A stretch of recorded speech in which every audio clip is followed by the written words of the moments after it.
EIDL and the PPP, those were requirements before that. At least they had tried to get those state, or in this case, federal funding.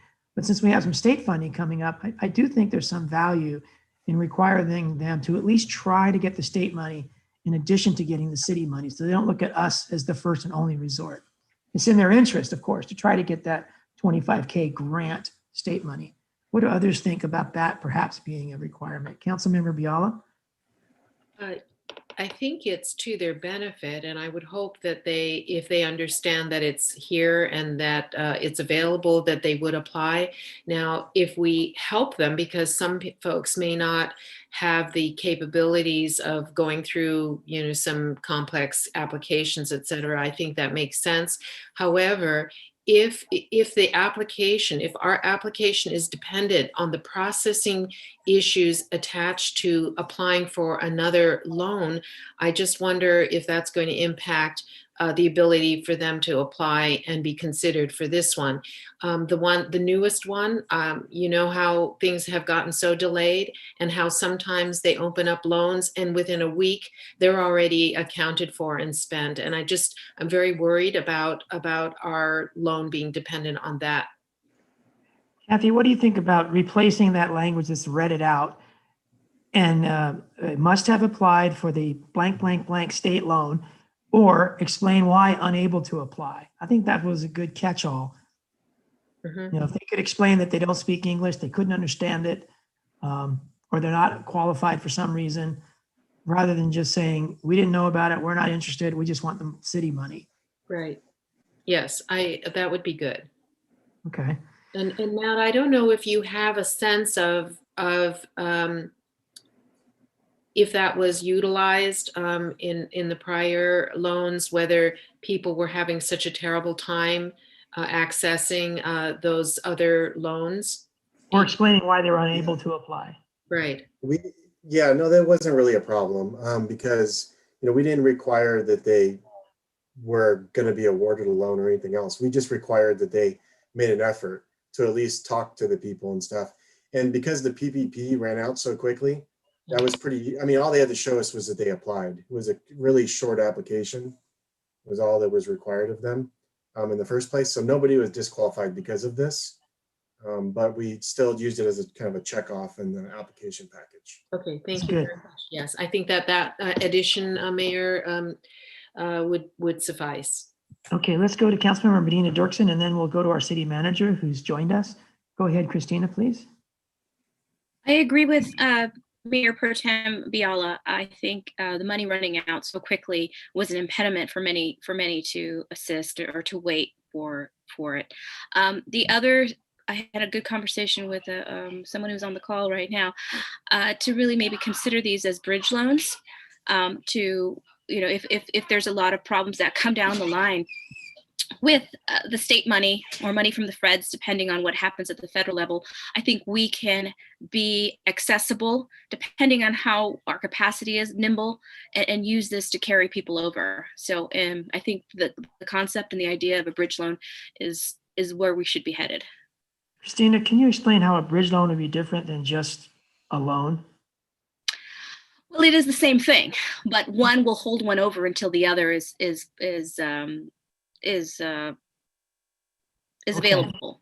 So again, I think that's going to depend on it is the same, it's similar, but it's going to depend on our nimbleness and ability to roll this out in an easy manner, or at least get applications going, information out there, start accepting them, and then, if the money's already in there, develop the processes. But this would be a most immediate fund available. So are you saying that conceptually, philosophically, if somebody applies and gets awarded this money in the next 2 weeks or, sometime soon, that we would expect that it's going to hold them over until they can get some other relief, either the closure is lifted, or they get the state money, or they get new federal funds? Do you mean conceptually, or do you mean hold off on giving anybody money until? No, okay. Not at all. I say roll it out as soon as we possibly can. Okay. All right. Let's hear from City Manager Lane Long, and then we'll go to Councilmember Berkeley. Thank you, Mayor Delgado. And I think the discussion that the council has had is exactly what we tried to put together. We think there obviously the incentives are out there for the businesses to try to tap into state or federal grant monies because those are grants. But we know that every business is unique and the timing is unique. And so whether this is just a, as we talked about, a bridge loan, just to tide them over as they're trying to look at these other sources, or whether this becomes a long-term loan, it has the flexibility to do that. As we talked about, so bridge loan, our intent is tide them over as they're trying. We just really wanted to simplify it, open it up really to those categories of businesses as we went through our business licenses. These are the ones that are really impacted by COVID. And so we feel pretty good about that. All right. Thank you, Lane, and thank you for joining us. Let's go to Councilmember Berkeley.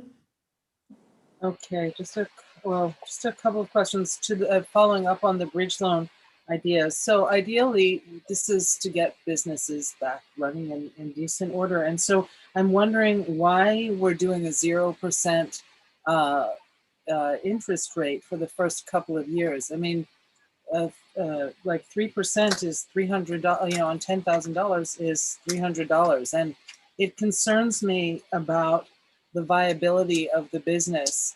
If $300 is seeming like it's too much money to be able to pay back. So I am curious as to how we got to this number. And I'm sorry that I wasn't able to be there yesterday. Meeting went way longer than anticipated, so which is why I had to get off. So how did we get to 0%? So Councilmember Berkeley, that's the one thing that I can see that has not changed. That was always there since March. Okay, I did not. But you have a good point. You know, why is it there in the first place? But it has been there since we began back in March. Okay. Or whenever that was, June, I guess. And then was there any discussion, or are we going to continue, this is just for understanding the way this evening is intended, to discuss about the full amount that we're putting in the, if you will, proverbial bucket for this? Yeah, it's completely to our discretion. We haven't. Right, and are we going to have it? I'm sorry, go ahead. What would you suggest? Because we haven't begun discussion on that yet. Well, I don't want to take us off topic if we're still going down, you know, the area of what kind of loan are we defining this. But I do think that if we're gonna, when we do enter into that conversation, or if there is consensus to shift over into that discussion, I do wonder if we've really thought through the other priorities in the city, because this, of course, is inadvertently part of strategic planning. And, you know, I'm aware that there was discussion about increasing each bucket, if you will, to about $500,000 each, which is $1 million. And I really want to be sure that we're thinking through that that's the amount of money we want to be working with, if that was what it was decided last night or discussed. Yeah, that would be a lot. We did discuss the number 500,000. We have not yet discussed 500,000 times 2. We only said 500,000, and then when staff asked, "What about residential?" we said, "We don't know," and that's kind of how it ended last night. But if you have a comfortable figure that you'd like to throw out there, or not, you know, anyone, feel free. We want to have that number before we go public. Let's go with Councilmember Burnett. Thank you, Mr. Mayor. I have a question for staff.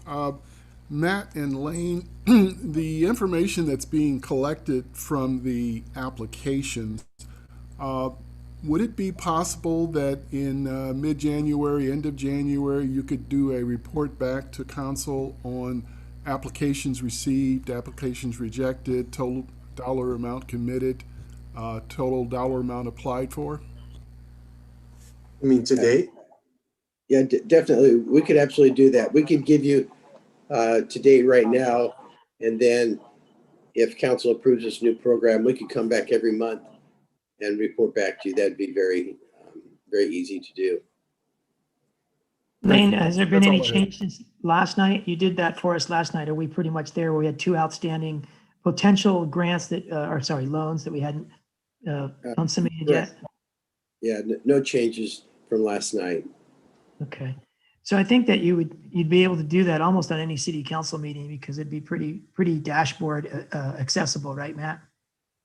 Yeah, I believe what I heard Burnett asked for though is more of the breakdown of each loan, of how much each loan was for, which we could do as long as we probably didn't identify the people who were involved, because I think we have in our thing here that we won't disclose any confidential information or anything like that. So Okay, can we talk about, well, first let me go back to Councilmember Berkeley. Did you have more, or just Councilmember, do you have more, David? Actually, I did have a little bit more on this for now. I'll come back for other things afterwards, but I just have another point for clarification. So this is a procedural question about demand on staff, because especially my understanding, especially in light of the meeting with the Chamber of Commerce on Monday, is it's very possible that with these changes, we'll be having many more applicants. And so I'm curious as to the human power and staff hours being applied, reviewing these applications and who it is and what their financial background is as far as their ability to assess whether or not the business is actually in need of this. Because one of my concerns with this in general is I'm hearing from different agencies that are either, for example, MCWD is, they're not going to shut people's water off. And so the people, a lot of homeowners are still paying their bills, but the people who are, I'll say, taking advantage of not having to pay a bill and still receive water are laundromats, for example. And so that's where you have a business that sees an opportunity to take advantage of a situation, something that was designed for health, and kind of exploit it. And so I'm not suggesting malintention from the businesses, but what kind of stopgaps, if that's the right word, do we have in place to really be sure that these are people in real need? So what kind of financial records are going to be required, and who's going to be reviewing them, and what's their experience in assessing loans? Well, I first of all, Councilmember Berkeley and all the council, we would like feedback if these categories are appropriate, because maybe one or two of these you don't think are necessarily appropriate to include in this based on, kind of current COVID status out there. But in terms of the details of the documents and how much time is involved, I think probably the best would be to ask Marisol to kind of chime in on that one, because she's really carrying the heavy part of that. Yeah. And while Marisol's getting on, she has been really doing all those reviews since Eric left in September. And so she is a fully qualified and actually has been doing it for the last few months. And the other part of your question was what type of impact is if we implemented this update on the program tonight, we would get it out there, but we would not start processing any new applications until City Hall is back open again January 4th. And at that point, Marisol would be back and we would have the capacity to be able to do it at that point. Lane, can you explain why we wouldn't be, if we got loans early next week, why we wouldn't be able to start to process them, even let the people know that they're in the ballpark or that they qualify, but tentatively qualify, but they wouldn't be finalized until the new year? Is it just because we're running out of time to even look at the applications? Yeah. So we have a lot of year-end audit, all our payroll, getting all the final check runs, all that. That is really taking all of our finance department's time up until December 23rd. Thank you. So Marisol, how much time do you think you're spending on an application? I know it's different because some people give you enough documents up front and some don't. Yeah, I think it really depends. I would say maybe 1 to 2 hours per application. But just so the council sort of knows, when I receive an application, I let the applicant know right away that I've received it, and I take a preliminary look. If there's something obvious missing, I email them right away. This is what you need according to the application. So you guys have a chance to cut or add to those supporting documentation that we will be asking for. So I use that for every application to review. After I reviewed, I call it the preliminary review, and it's completed. What we were doing before is a meeting with Lane, Frank, Matt, and Eric as part of the loan committee, and I would sort of lay out in a template what who applied and the details, and we discuss there at that meeting, and that meeting would determine who's going to get awarded what amount, and if we need some follow-up questions besides what was already provided. So there are certain levels of review that might look different depending on what you guys decide this next round, because Eric and Frank are no longer here, and Matt and I are the ones left from the original loan committee review. So, I think those steps in the process, because it takes time, like Matt was saying, to really make sure we get everything from the business or from the resident. You have time to sort of review those items and not rush it. But if we are going to be streamlining the application a little bit, there's going to be less things that we're going to be requiring, I would assume. So it really all depends on what that application checklist looks like at the end of the day. Thank you. Well said, Marisol. Go I would ahead, say, Matt. well, I'd just say one step we can probably skip now from learning in the first rounds is we don't really need a loan review committee, I don't think, because it was either they qualify or they don't. It was pretty black and white. So there's really no discretion in it. So I think that could easily just be done by, they check the boxes and So then, Matt, would that look like Marisol, and then as needed you, and then as needed Lane? Yeah, I think that's more than ample. Yeah. Kind of a subcommittee of one plus the help that she needs from her supervisors. Okay, let's go to Councilmember Burnett. Thank you, Mr. Mayor. I have so many issues with this, but let's just try and bring this back to some kind of reality for me anyway. The county has done an economic impact of COVID and identified businesses that were, because of the nature of the business and how they had to conduct it, the seasonal considerations, the COVID-19 impacted them greatly. I'm wondering, Matt, when you and Matt and Lane, when you selected these categories, was there any analysis, was there any reference to the identified impacted business categories, or is this just a laundry list of businesses that are in Marina? That's my first question. Let's take them one at a time, okay, David? Would that be all right? Well, I'm on a roll. I want to keep going. So my second question is, the amount of economic harm that's been done to the city, and we're referencing business's ability to provide tax revenues to the city, has, to my view, not been clearly identified. The year is still in progress.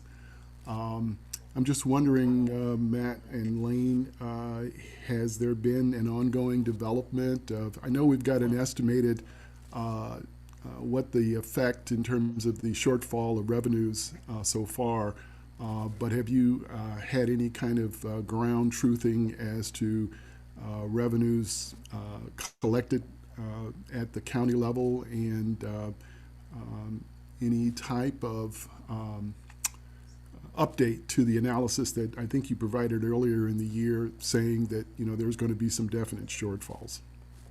Thank you. All right, staff, and feel free to ask for those questions to be repeated if you want. Well, if I could start with the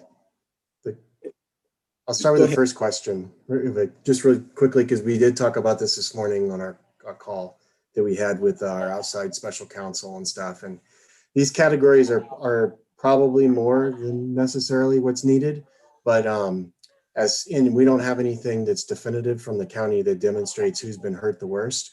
We knew that restaurants, again, they don't have the ability to have in-space dining or even outside anymore. We knew that beauty shops and salons are closed. We know gyms are closed. And we thought secondhand dealers in stores kind of fit in with that, other category. General retail is open, but only at 20%. Bars are closed, cafes are closed. So, we kind of thought that there's extra here, but it's a little bit of a policy decision that's maybe, it's not necessarily our recommendation to just approve this whole slate. We really wanted to hear some feedback from you on what you thought was the right numbers or right categories to include. So that was something we would like some feedback on. And I'll go ahead, Lane. I'm sorry. If I could follow up with that. So these very generous loan arrangements that we're hammering out right now were brought about because of an intense concern by council towards the businesses in Marina. We have great concern about their viability, and we want to make sure that every dollar that is allocated and given out in this program is really going to help those most in need. There are ways for businesses to demonstrate a need, but without any kind of verification, this is going to be tricky. So I guess what I wanted to see is of the businesses that I'm looking at under qualifications, the categories that you've identified. Is there a way to asterisk or to somehow indicate these would probably be more impacted by COVID-19 related issues than others? I do believe the ones I kind of rattled off that are closed are going to be the most hard hit. However, maybe we skipped over one of the major components of our program, and that's that you have to prove that you have delinquent bills, rent, things like that, the actual damages to receive a loan currently. That's the way the program is set up. So it's not just a loan because, it's COVID times. It's a loan because you've actually have drops in your revenue, and they show that to Marisol through their proof. And that's what their loan is based on. Oh, okay. That's that's a missing component I hadn't seen before. Okay. So I'm sorry. So for clarification, that is in effect still, correct, with these changes? We didn't red mark it out.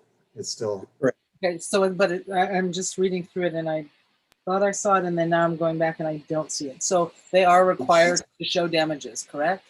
Yeah, it's at the top of the. Okay, that's great. Okay, thank you. I'm sorry, I misunderstood. Yeah, the other part of that is by limiting it to $1 million gross sales, it really targets it to these smaller businesses.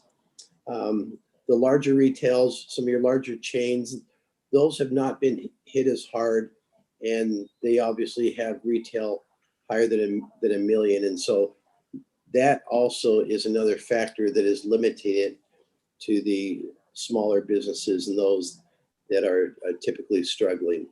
The other part of your question, they asked, do we really have some data back? We don't have all of our sales tax quarterly reports back. We should be getting those pretty soon.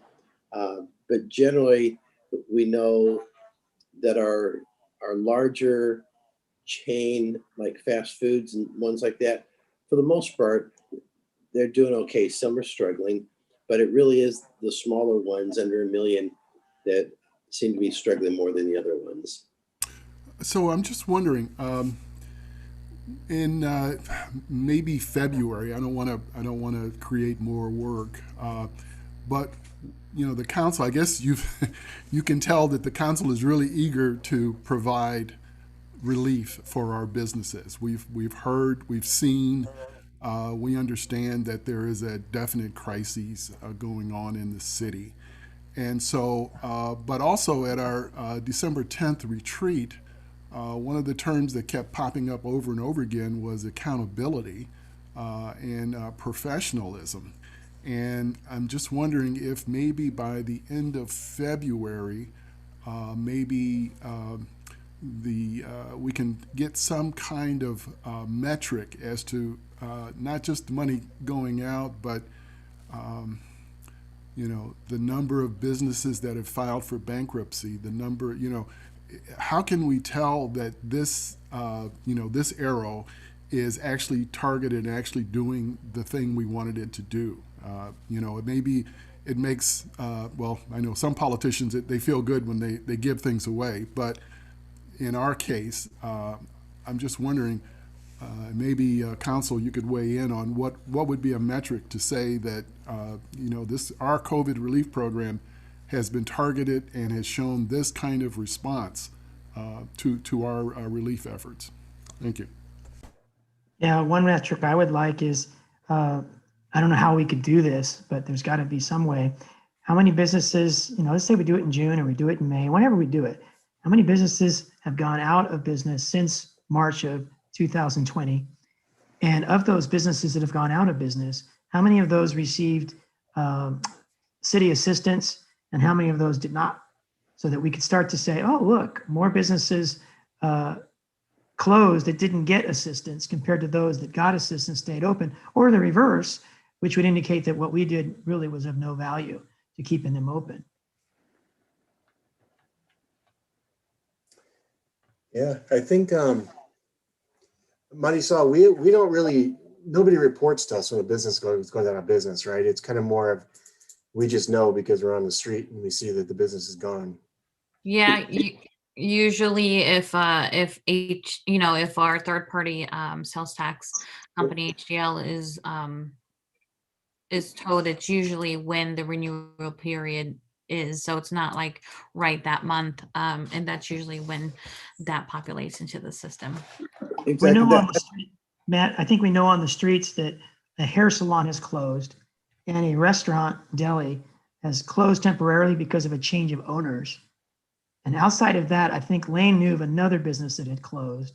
But I think we've been very fortunate so far that we've had so few businesses actually close and go out of business, especially these small businesses. Of course, the Cinemark Theater is closed temporarily, hopefully, but we don't know what the projection is. That it's not looking great for theaters to reopen. But anyway, I think so far we've dodged the bullet, unless others know of other businesses that have closed, and maybe some of the public attendees have. And I think it'd be a great metric if we had that same small number, only unfortunately one business is closed when we get around to May of 2021. Well, Mr. Mayor, I appreciate the anecdotal stories of business closing, but I think for the dollar amounts we're talking about, we need something more definitive. We need to actually have and report out what the impact is of this giveaway. Absolutely. And so I like your idea of looking back as soon as we get that data in that Marisol has been talking about, and Lane. I'm just saying to date, we on the street, it looks anecdotally, as you mentioned, it looks good that we haven't lost anybody, but we do fear that there's a lot that are on the cusp. Right. So our sales tax, when we get our sales tax reports, that will be our biggest indicator. And we can certainly, when we have our next, I think we're meeting with HDL in January, maybe February. But we've broken down our city. Not only do we get sales tax for every business, but we've also broken them down into different quadrants of the city. And again, this information is not public information. We can't tell the council or any member of the council or the public, this is how much money this store made and this is how much they lost and what the revenues are. But we can report it in general terms. And one of the things that we track very carefully is we have quadrants of the city. And so we have our downtown shopping areas. We monitor that sales tax. And so I think come January, probably February, we can put a report together that shows what the sales tax generated from the stores in this area was this year compared to last year. So for these couple quarters of COVID, we can directly show these different quadrants, and that will give a pretty good picture of the impact of COVID in these areas. Again, All we right, can't Lane. put it by specific businesses, but we have it by quadrants, and we can definitely report back in these quadrant areas. Okay, thank you, Lane. I have a question. Thinking of this as a reinvestment in those businesses that have given us the money that we're using to our discretion of how to do capital improvement projects and how to keep the lights on and keep the fire and police and other staff paid. The amount of money that we're requiring the businesses that they don't make, they make less than $1 million, right? We used to have a criterion that they had to make more than $1 million in 2019. Is that true? Is it when we get to the application phase, is there going to be some number from 2019 that's a qualifier, or is it just what we have in front of us that's qualifiers? Let me show you the application if that's helpful. And it's not coming up here. Let's see. While I'm doing this, Marisol, I'm trying to pull up the spreadsheet that you have for all the loans. I think we could easily go down the list, because there's only 15, and say this category of business received this dollar amount of loan. Could you pull that up quickly while I'm doing this? I think And that while might you're answer. looking it up, Councilmember Berkeley might have a question that Lane can answer, or someone else besides Matt and Marisol, since they're busy. Go ahead, Lisa. Well, I was just looking at the what I believe is the most updated form, and there are a couple of things that I would maybe like to see some changes to. So on the questionnaire, it's number 7, it's asking the number of employees, full-time, part-time in March and April. And I think it might be helpful for us to track all of this, to go for each month up to date. It would, there you go, number 7, yep, there you go. Because I think we were open for a little while more, and I think it would be good for us to have the data to track it month by month. So that was one thing. And then on number 12, I just caught a small typo, which is the removal of the word, the 1, 2, 3, 4, 5th word, get rid of the word "are." And then for a little bit more substantive questions, and I think this is what we're talking about now, I think I'd like to see on here, you previously applied for a business loan through the city, and then did you receive it, yes or no? And if no, why not? And if they have received a loan from the city, again, I think it might be valuable for us to also understand in what way have they been using the resources. And I'm also wondering about, within this, the possibility of partnering with CSUMB's some of their entrepreneurial programs or business programs, because maybe there's some actual business coaching that can be included to help the businesses, because sometimes you're so busy in the try to run your business and stay afloat that you're not necessarily thinking, or when I say you, one is not necessarily thinking about creative solutions to keep themselves afloat, because the level of panic is so high. So I'm wondering about that. So because if we're committed to really trying to help our businesses, maybe another set of eyes would be helpful for them.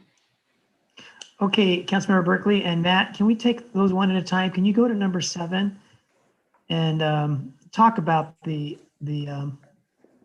potential for breaking this down into a monthly or more frequent basis than it is right now?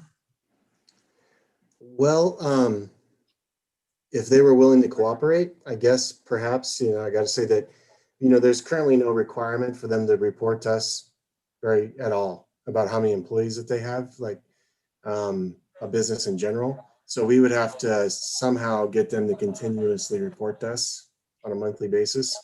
The purpose of this was to qualify them, because in our program, you could only have 10 employees or less, or 20 for restaurants. You know, we weren't using this as a metric to say that you're keeping. The intent of our program was never like the PPP program, which was to say you're going to keep this many people on payroll, and that's why we're giving you a loan, or forgivable loan. So we didn't really set it up that way. But we could reach out to the 15 and say, how many do you currently employ, and try and, track it that way. Matt, now that you had March and April, is that still relevant, March and April? If we keep the one category of still having 10 employees at the beginning of COVID, I would say yes, 10 or less. But yeah, I looked at that too, and I was wondering the same question. What if it said March 1, 2020, and then January 1st or December 1st, 2020, just to change that April to be something later? We don't really care at this point what they did in April, do we? Yeah, I don't know. I'll have to think through that. Mr. Mayor. Yes, Councilmember Biala. So I'm sorry, Kathy, let me interrupt you because Councilmember Burnett had his hand up. Let's go to Councilmember Burnett. Mayor, I have had my hand up so long, and I'm just, I have been raising my hand quite a bit at every Kathy, meeting, so. one problem, Kathy, is you're the only one that's not raising your hand like everybody else. Everybody else is using the Zoom hand, and so it's easy for me to track this hand. Okay, got it. I don't see that on the screen, so that's why I thought we were all raising our hands. Thank you. So the question, I think, so, also, Councilmember Burnett, since she's been raising her hand and I haven't been noticing it, let's go to Kathy first, because she hasn't spoken yet, partly because of that, or at least not very much. So let's go to Kathy first, and then Councilmember Burnett second. Okay, I see that now. I didn't see anyone's flag on my screen. That's why I didn't understand that. Sorry. That's not your fault. Sorry about that. Yeah. So let's see. I got to organize my thoughts. I have so many questions now. Our last issue was about employees. So currently, Matt, what our application says is that you have to have certain revenues, right, under certain amount, and then 10 employees. Is that what it is currently? Well, the council wanted to help out the smaller businesses, so they capped it at 10. At 10, okay. Employees. So I don't really understand why it's on the application all about these employees. I think, you're saying currently you only want them to be less than 10, or at the start of this, you wanted to know that they were contributing to employment in Marina. And so it would be, you want them to have had some employees. So therefore a business of one would not really be contributing to our revenues. Is that kind of what the thinking was? But you don't want to. Yeah, the reason there's two dates is because on March 1st, we had not done the shutdown yet. Right. So that was a way of saying on March 1st, you had 10 or fewer employees, right, versus the business who had 30 employees on March 1st. They closed on the 15th. They laid off a bunch of people because they could get more money under unemployment. And now they claim they have less than 10 employees. That was not what the council at the time wanted to help. Those were people who were offloading employees because of the downturn and then wanting a loan. Would you consider a business who had 30 employees someone that would be larger than the type of small business that we're trying to help? I guess I really don't know. This was just the direction of the council at the time. It was, I think it was different. The council, from what I remember in the conversations, was trying to target a group of people who couldn't be helped easily by the PPP program and the other programs that were out there at the time. And we did want to reach out a small amount of money to small businesses, not a small amount of money to Targets and larger businesses, Walmarts. Right, exactly. So this was originally written up by council members O'Connell and Morton. And we all agreed on this being a really nice way to target the small businesses. And so it's kind of a leftover, but I think the interest was just that we're trying to help the small businesses. Okay. And I wondered if Matt could tell us if he thinks that the 10 employee limit and 20 employee limit for restaurants worked. Did you have people complaining that they had 15 employees, but they were still a small business? Or do you think that was a good threshold, that it worked? I don't recall that discussion with any of the 15 who applied, that being a sticking point. It really was smaller businesses who came and applied for the loans. It wasn't Right. larger. So what I'm saying is that I think this complicates things, because now you're going to say, okay, part-time employees, is it 4 hours? Is it, 20 hours? I just think that if this whole employee idea was to help us identify the smaller businesses, then let's eliminate it and say it in our criteria, and that's it. Because tracking employees, they might hire some half an employee next week because they feel they can, and then the next week they find that their business has dropped. And so, I think it's kind of arbitrary. But if the initial intent was before COVID, did you have a business that looked more like a small business, like the kind of business that we're trying to help? So, I'm just trying to simplify the application. If it's not useful information for us, why are we asking for it? And why would we continue to track it? So that's just one comment. I don't know if you want to resolve this issue and then go on to the next one, or what? Kathy, this is a good question, because we normally, as you know, we take questions at this time, and sometimes we open it up to questions and comments. What would council like to do tonight? Keep this at a question period or open this up to questions and comments? I think I would like to get my question asked.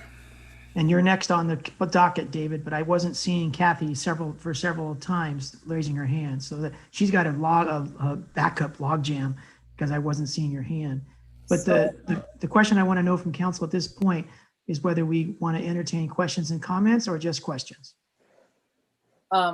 I'd like to hear comments and questions, with the caveat though, we set a time of what time we're going to be kind of done, because we could easily be here till 10 and 11. And the more we go into the weeds, the more things we're going to find, probably, for good or bad, either way. But I would prefer not to be here all night. So that's. I have asked one question, and so I'm a little confused about why. This wasn't directed at you. Kathy, this is nothing. My understanding is that Bruce was asking about how we want to proceed. Sure. That's all. And so I'm open for conversation and question. So did you say that Kathy, you were? She said she would open to council comments and questions. Kathy, how about you? Would you want to open it up to questions and comments? I would like to get all the questions out. However, it seems so disjointed to then go back and then now. So that's a good reason that are you saying then that you'd prefer to have comments and questions at this time? Yeah, and get them resolved and then put it to bed. Okay.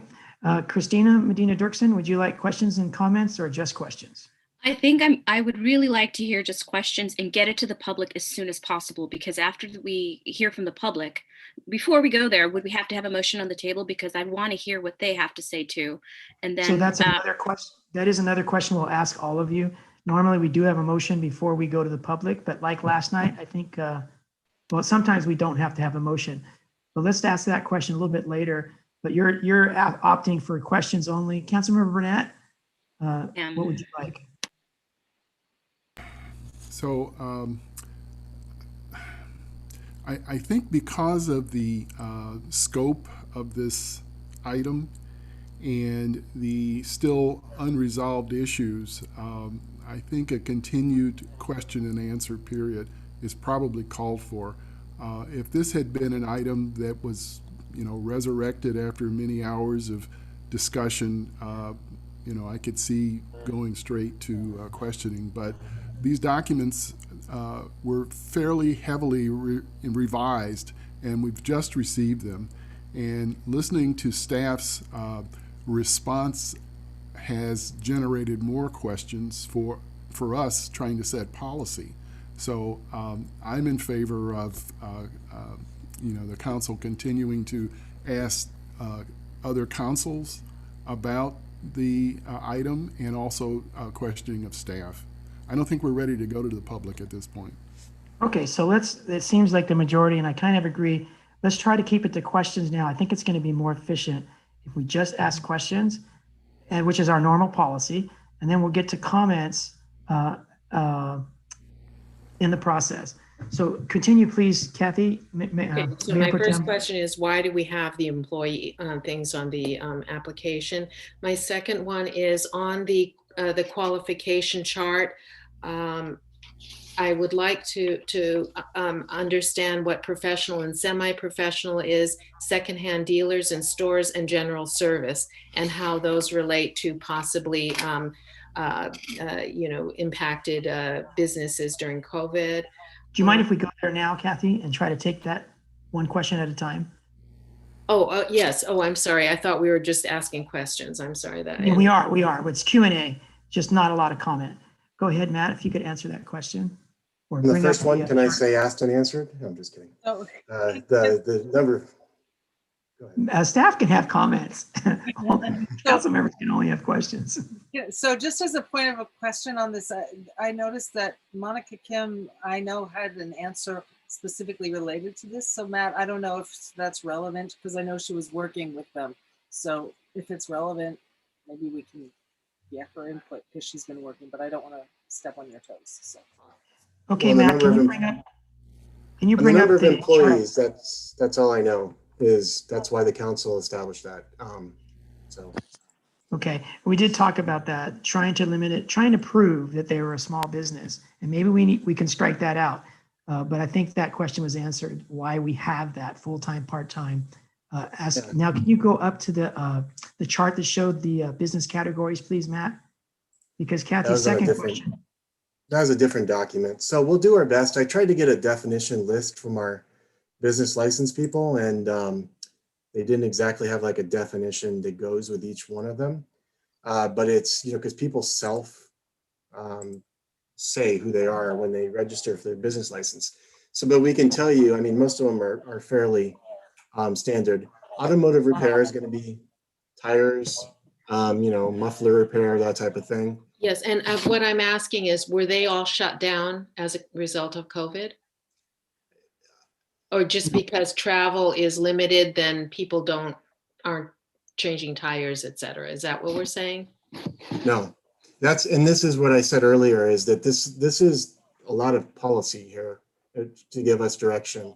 Do you want to help all these categories? If we were to tell you that who's been shut down, I would tell you it's restaurants. I would tell you restaurant or retail is limited to 20%. Yes. Beauty parlors and shops are shut down. Bars Physical are shut fitness. down. Yes. Cafes are shut down. Have electronic repair and service businesses been hurt? I can't tell you that exactly. I don't know. Laundry services, has that been shut? They were at some point. I don't think they are today.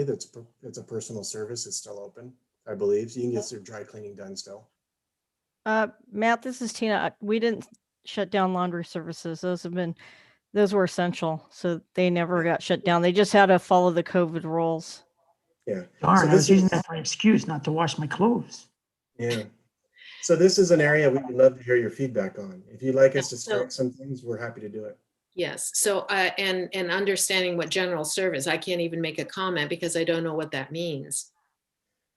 General service is going to be things like, I don't know, probably a mail store, where you go to mail. Yes. Yeah. Okay, but they have not been shut down, correct? Or they have been? They have not been. Yeah. Okay. So I is this a time when we resolve this, or shall I just go on? Yeah, it's not the time to resolve it, but in your questioning, you can identify, a problem that you see. Okay, and then professional and semi-professional, I'm not sure that if it's, physicians and so they've all been able to stay open, or dental. So I'm not quite sure that these apply. Okay. Yeah, I think, that Kathy, would be architects firms. Yeah.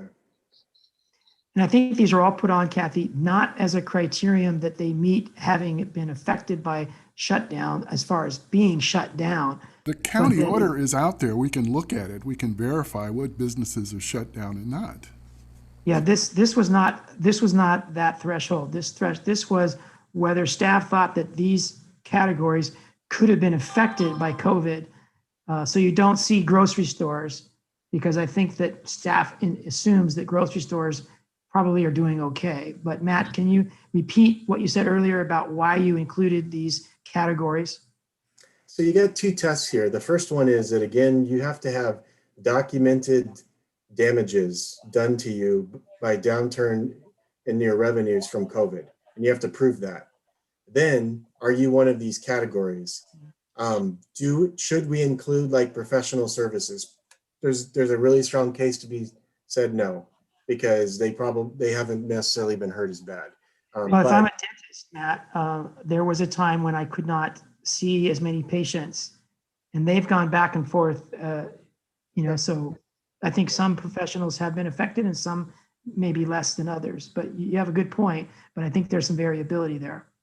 Okay. May I ask that maybe Council Member Burnett's idea of going to the county and pulling out the ones that have been directly affected by COVID?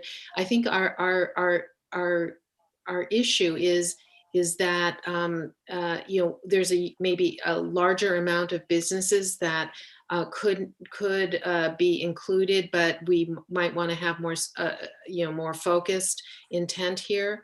And if that it is helpful to us to see the county list of what businesses have actually been asked to shut down. Sure, that's actually the state list, and that's still on my screen from last night, I believe. So let me pull it up for you really quickly.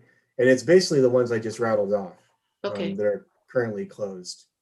Okay. But And short of some of the professional, the general, the secondhand dealers, those are kind of the questions that I have. Yeah, again, we were a little bit more, I think, liberal in this list, just thinking that the council might want that broader scope, and we'd let you take away what you wanted to.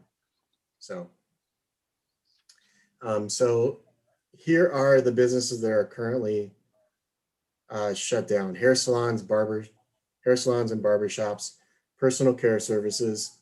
Again, that's your nail salon, massage establishments, Right. museums, zoos, aquariums, movie theaters, wineries, bars, breweries, family entertainment centers, card rooms, limited services. I'm not exactly sure what that means at this moment, but live audience sports, we don't necessarily have that, amusement parks. When there's very few that would be considered small businesses on this list. Hair salons, personal care services, yes, we have bars, but all the card rooms we have, but everything else, it looks like we don't have those. And they would be considered under our loan program, bigger businesses, correct? I'm not sure I followed, but on this list, we don't have any zoos or museums, so we can eliminate that. We're not helping the movie theater because they're too big. We do have bars and wine breweries. We don't have family entertainment centers, do we? I don't think so. Yeah, we have card rooms. We know that. Limited services, we don't know what that means. Live audience sports, we don't have any of that, and we don't have amusement parks. If you could consider the skating rink would be a family entertainment center. Okay. Okay. Would you consider that a business, Tina? I think it might be a nonprofit, but it depends on how they pay their taxes. I'm just saying something like that would fall under it. Thank you. That's a good Can we point. go back to the list now? And There you go. okay, and then the general retail, we know we have a lot of mom and pop stores that have now been reduced to 20%. So some of those criteria I think make sense to keep in. Let's see. I don't know about electronic and repair and services, general services. We have those shops. We have VCR and TV repairs in Marina. Okay. And were they asked to close, or they're down to 20% also, correct? Or is that it? Yes, ma'am. They're down to 20% in it. I think in the initial closures, I believe they may have been closed. Mm-hmm. Everything pretty much was, yeah. Okay. General services, we're not sure what that means. Well, Okay, general services, we can give some examples. Might that be a dry cleaner? Might it be a UPS mail service? Yeah. I Yeah. think it's going to be more of the UPS mail service. I think laundry services is dry cleaners. Out the Any other item and example of a also, general service? questioning of staff. I don't think we're ready to go to public at this point. Water store next to uh-huh. Cafe Mia. Now, the Okay, water store wouldn't be a general retail. I don't know. could be. Marisol, what do you think? Sorry, I was just gonna say that these categories come from HDL, so Yeah. I was gonna try to pull up a report to see what General businesses fall in those categories. Actually, if you go on the thing, you could probably search by it. Yeah, that's a good idea. And the 20% may not impact them so much in terms of it's just when someone comes to your store, you have to, if your capacity in your little shop is 5 people, then 20% is going to be one person at a time. It doesn't mean that you turn away the other 30% of your business, right? That's correct. Okay, so there is a distinction there. We're looking at actual floor space of restrictions of people coming in to shop in your store. And that would be, right? Yeah. That would be the criteria there. Printers, they also have, the one that I know of, they have one person, they can easily do one person at a time inside the store. They haven't been shut down, correct? Probably not since the beginning. That's, yeah. Okay. And then we don't know about the professional and semi-professional. If it's just a matter of scheduling people to come to your office, it doesn't mean your business has been reduced to 20%. Well, I know that my dentist for the first few months was very reduced. They were basically doing essential dentistry only. They were not doing teeth cleanings and unnecessary crown replacements. Mm-hmm. Then that changed, and I don't know if it's changed back.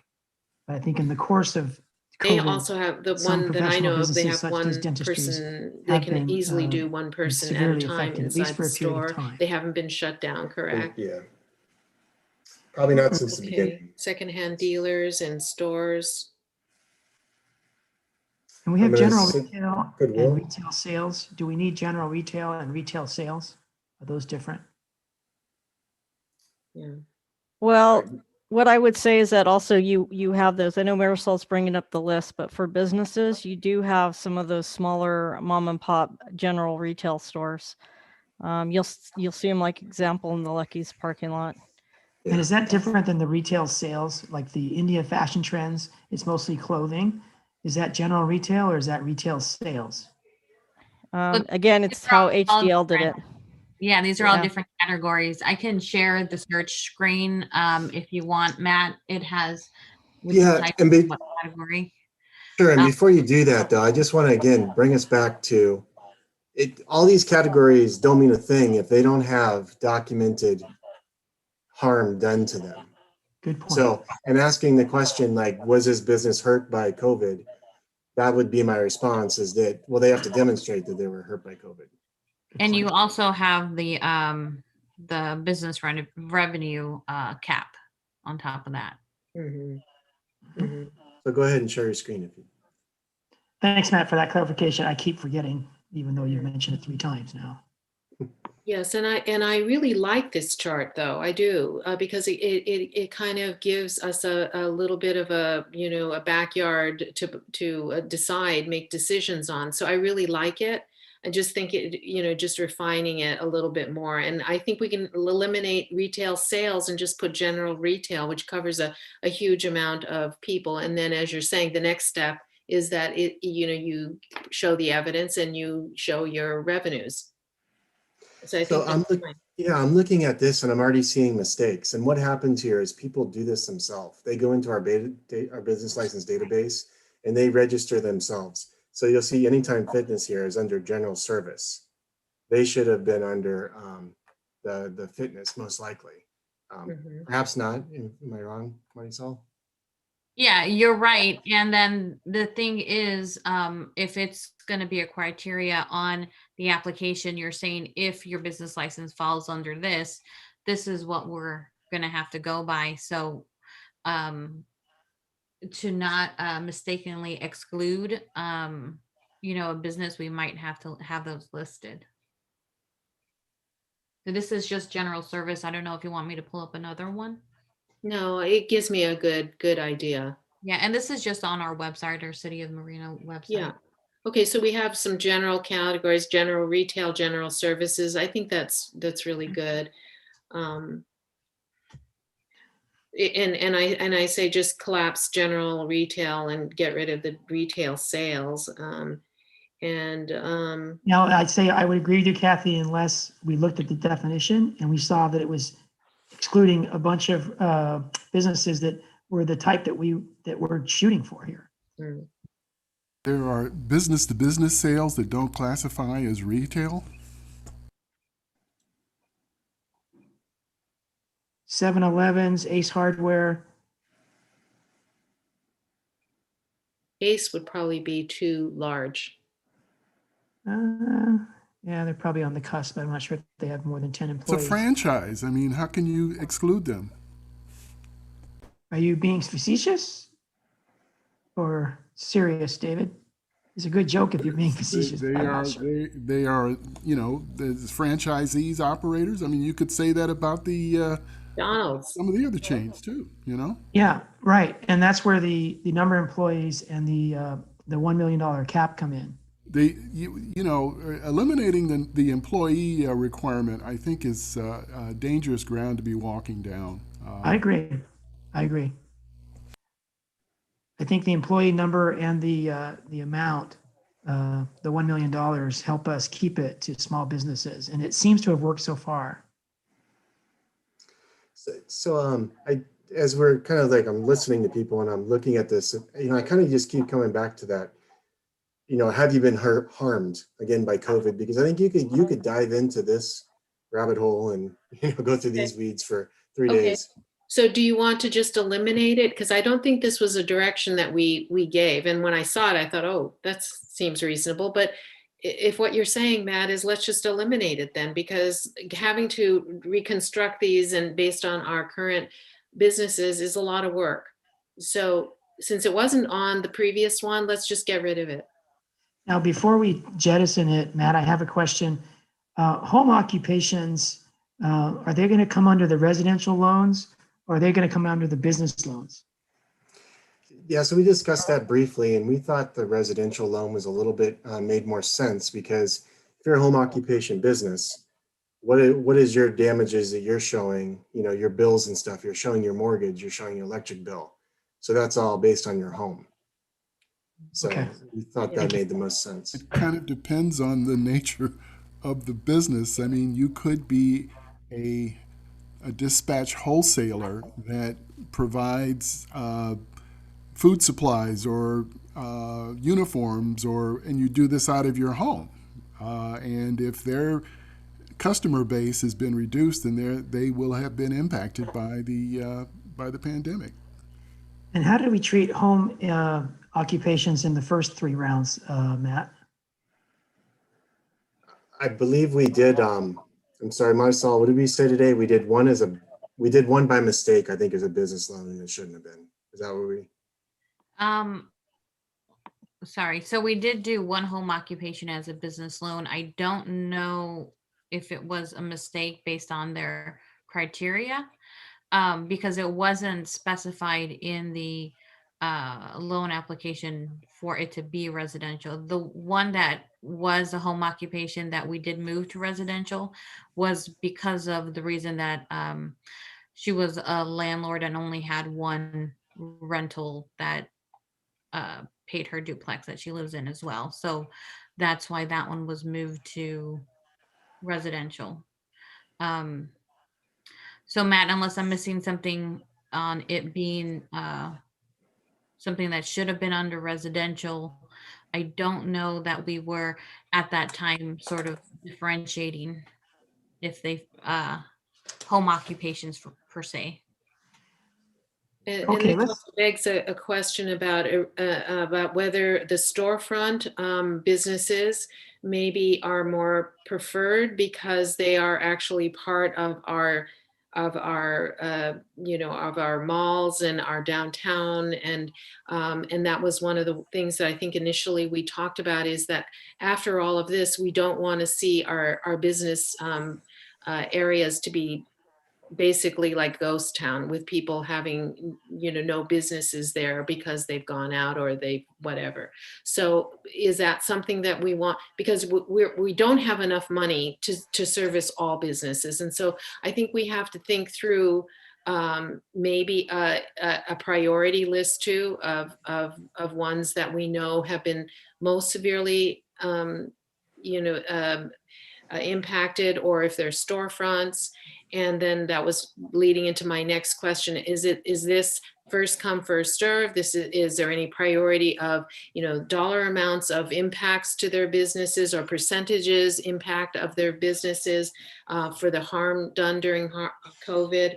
let's get that question answered. Kathy, can we answer that question? Would that be all right? Sure. It's first come, first serve up till March 31st, or the money runs out. And does a business who has a storefront, do they have any preference over other businesses that aren't currently in the storefront? So as we said, we didn't have, we had the one who applied for a business loan who was a home occupation. And in talking through that today with our attorneys, we thought that's kind of a dangerous place to be, and it's better under a residential loan. Sure, just I because understand people that. can make it up. So, So we didn't prioritize the two. We didn't have to. It wasn't necessarily brought up. Right. So Matt, if I make handmade dolls from my home, would I be under retail general services and be available for the $10,000? Or would you be able to tell me, sorry, you're the residential loan program? If you don't have a brick and mortar place, then you should be applying under the residential loan. Okay. Okay. But I think the way it stands right now, we need to have that on the summary in the application saying so, because otherwise we're going to get applications under the business. Yeah. Great. Kathy, do you mind if you hold your other question? We come right back to you, but we listen to David Burnett Absolutely. and Christina Medina. Let's go to Councilmember Burnett and then Christina Medina Dirksen, and then back to Councilmember Biala. Thank you, Mr. Mayor. And I really appreciate the input staff is providing. Thank you, Marisol and Matt. So one of the questions I think we are not addressing, and it's concerning to me, is this was labeled as a business COVID-19 relief effort. And we're trying to target those businesses and those individuals, I guess, that have been most impacted by the pandemic. So my question then is for council is, when we consider the categories and then also consider the criteria, one thing that is important to me is, so a business has employees, okay? An owner has the resources to keep the business open, to pay the bills, to keep the lights going. The employees that have been laid off or reduced hours, they have no other resources. So my thinking is the focus needs to be on the folks who show up to work, who actually deliver the product or services to the community. And if their hours have been reduced because of the pandemic, those are the ones who I think we should be really reaching out to and making sure that funds are available. The business owner. So Dave, I've let you go on a little bit, but can you try to wrap it into a question? That was our agreement. Yes, I can.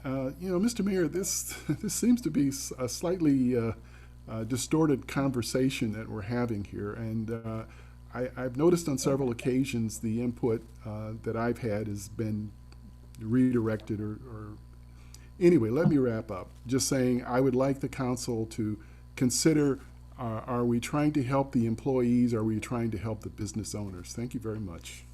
Thank you. And I have interrupted Christina Medina Dirksen. I'm sorry, Kathy Biala on the same count, trying to do that dance because we had agreed on questions. Matt, or the rest of the council, would you like to answer that question? My answer would be very brief, that I think that's what the residential loan program does. Those employees that have been hurt, they live somewhere, and that's one avenue they have to get help. Other council members want to answer Councilmember Burnett's question? Christina Medina Dirksen, we were going to go to you next anyway. Why don't you, if you want to answer that question? Okay, I'm coming from the assumption that the business owners are hurting too. I know that for a fact. I've talked to many business owners who are not paying themselves. So I am not thinking in any way that the business owners themselves are okay, because they're not. Their families are not. That's my experience. And how do you think we should help the employees? David's question was, what are we doing for the employees? I think that's another conversation. I think that's another matter. I know that the county has funds for people who are out of work for fear of having COVID and who tested positive, or there's funds. There's $1,000 available if you had COVID, or it's to keep you home. It's a wage replacement program. Okay, so that's something else. But we're here to talk about Marina businesses. I care about the employees greatly, as do the business owners completely. That's why they're not paying themselves. That's why I know a business itself that we think is making a lot of money, but they've set aside a lot of money to help their employees weather this and take time off. So I'm not operating from a point of view that our business owners are huge capitalists and buying a Tesla or something. I'm here to help businesses. So with that, I want to get to questions, because I really think the conversation is kind of going in the weeds, and I want to get somewhere. I appreciate what staff has done. They've given us some general accepted areas. I wonder though, if we could entertain another category with a little bit of ability to have some subjective ability to take a look at that, of what the business might be.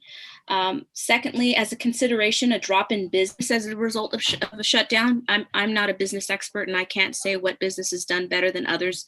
I know those that have been shut down have been hurt, but there's others that are still operating on a shoestring because they can't get supplies.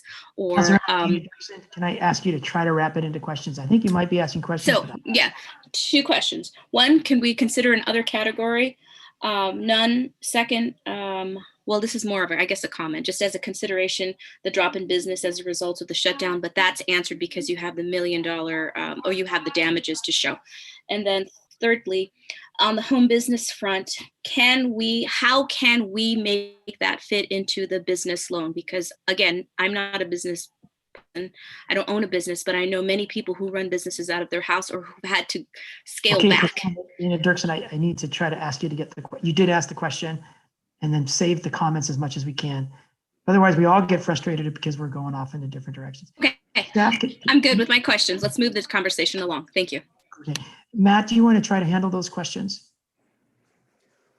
So I was trying to look up the other category, because we have that in our business license. Let's see what that example is. In terms of like adding that category, if that's what you'd like to do, we can certainly do that. You know, we have no problems either way. Remind me of a couple of the other ones in terms of like, because I'm not sure if they were for me or for the council in general. What was your second question, Councilmember? The second question, I think, was answered. It was just as a consideration, a drop in business being, but it's answered because they have to show the proof of their losses. So okay. And the third question, go from the home businesses. My third question, the home business. Yeah, the home business issue. Bob, do you remember Mark Mandel's direction today regarding home businesses and why that was potentially a touchy thing? Yeah, he definitely believed that it should be under residential categories with a home occupancy permit and a business license. Because as I think you expressed, the impact would be probably on their mortgage. So it would be more related to residential and a residence type. That's all I remember from the discussion. I can look at my notes. Did Mark inform either of you how you would word the criteria, the way that Marisol was suggesting, we be clear in the application that home applications would fall under residential? No, but I think that's an easy statement. Yeah, that make on should that. be the case. Okay. Yeah. All right. Councilmember Biala, Mayor Pro Tem, can you continue where you were? I don't think we got all your questions. Sure. One important thing on the percentage, I'm sorry, there's a lot of, Councilmember Burnett looks like he's distressed, and maybe he feels that he could go first, which is fine with me. If No, Councilmember Biala, I'm not distressed. Please continue. Okay, I was just seeing your nonverbals there. Okay, so on the percentage for repayment of the, can't even think anymore, the interest, we have, last time I recommended not 2022, but 2023. Remember, this year, coming year, I think is going to be a wash. We don't expect anyone to even get up to their normal break-even points. I mean, I think that this is going to be a difficult year. So then the next year, they are now expected to get a profit. And it may not be for another third year before they get to a profit. And so it's not just paying the interest. Mayor Pro Tem, can you try to wrap this into a question? They are expected to pay back the loan plus the interest. So let's not just focus on the $300, correct? I think that was just a mistake in notes from last night. And again, this is Matt and I put this together as trying to draft it for you guys to make the, give us direction on it. But I think the 2022 was a mistake in my notes compared to what you guys were talking about yesterday. It's an easily fixed mistake if you like. Oh, great. And I'll just mention one more thing. Oh, sorry. That's 10,000. First Kathy and then Bob. Yeah. No, go ahead, Bob. I just going to mention one more thing. I'm just looking at my notes from our discussion this morning. I think Mark did also confirm that there wouldn't be a problem with home occupancy if the program was structured under the residential program to have home occupancy businesses with a permit and a business license receive a higher stipend, like from $2,000 to $4,000 or whatever. That wouldn't be a problem. So we might have a 10,000 for a storefront, a 2,000 or 3,000 for home occupation. No, this would be under the residential program, Mr. Mayor, under the residential. So in the residential program, we would have a 2,000 or 3,000 for home occupation and a 1,000 or 2,000, something other for just residential without a home occupation. Correct. For a resident, I should say, rather than a residential. We have the resident loan program. Okay. Okay, so we're clear then on my 2023 as opposed to 2022, because it's still a lot of money to repay. It is not. We're trying to keep this in the question realm, Kathy. Okay. I'm sorry to do this to everybody, but then it doesn't get fair to others. Okay, so the question is, does the 2023 cover the potential mistake and also the fairness to give people more chance to pay back? Marisol and Matt, I think that was the question to you too. I think in terms of anything within this program is in front of you today, you can tell us to change, and we'll be happy to do that. So if that's what your direction. Okay. All right. Are there any other questions? Because I think at this time we could make brief comments, decide whether or not we want a motion, or would you rather go to public comment before the motion? I'll put that question to the four of you. Yeah, I have a brief comment. Okay, the question before you is whether you want to go to a motion first or public comment first. Either way, you're going to have brief comment, but can you answer that question if you want to go to a motion first, which is our norm? Okay, let's hear the public. I mean, there's not a lot out there, so.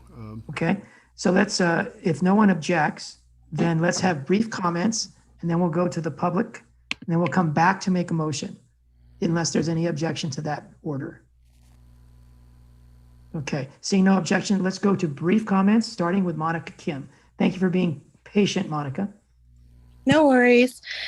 First, I would like to say that I appreciated Mr. Burnett's comment when he stated that removing the employee criteria would be a slippery slope. So when I first got hired, sorry, give me one moment.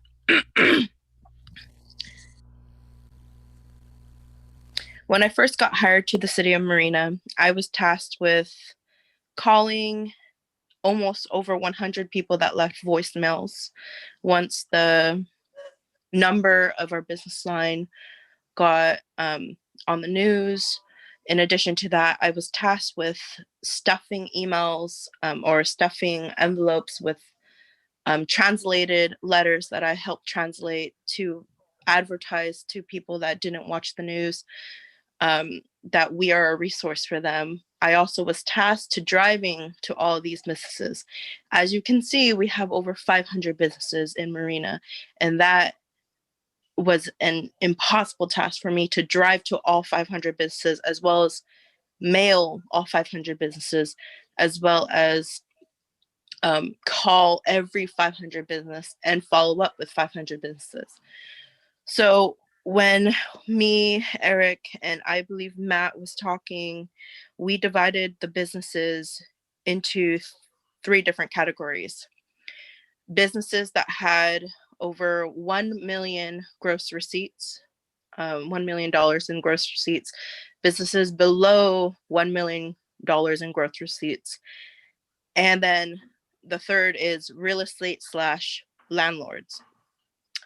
If you had just $100,000, we had to think in terms of what is the biggest bang for the buck, as well as for me, what is the biggest bang for the buck that I can be to help everyone. So if we, for example, just helped out businesses, for example, when you give the $100,000 for businesses, you are then don't have to loan to landlords or loan to real estate agents, because business owners are able to pay employees. Then employees could then pay their landlords. So 3 people are helped: the business owner, which can pay bills, the employee, which then could pay their bills and rent, and then the people that are asking, such as real estate agents or landlords, asking for help. You help 3 people by investing that same $100,000, versus if you just help landlords or sole proprietors, you only help 1 person. So maybe even a landlord, if like someone's working from their home and they're paying a landlord, you might help 2 people.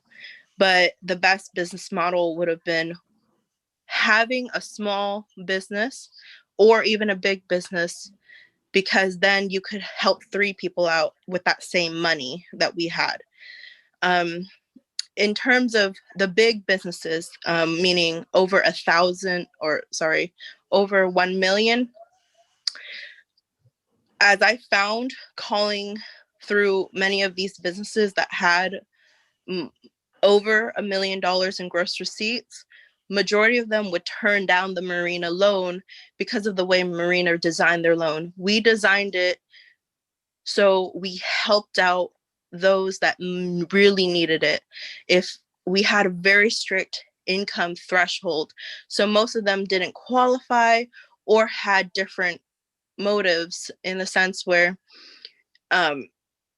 it was, when they borrowed the money, it was money that they didn't have to pay interest on, over $0, and they could invest it. The point of the Marina loan was an investment, giving someone the ability to make more money because they could invest at 0% interest. I believe it was to survive. So I believe that I at least focused on people that had employees, anywhere from 2 to 10 employees, fill out the Marina loan, because it helped invest our money better than if we invested in any of the 3 categories I mentioned.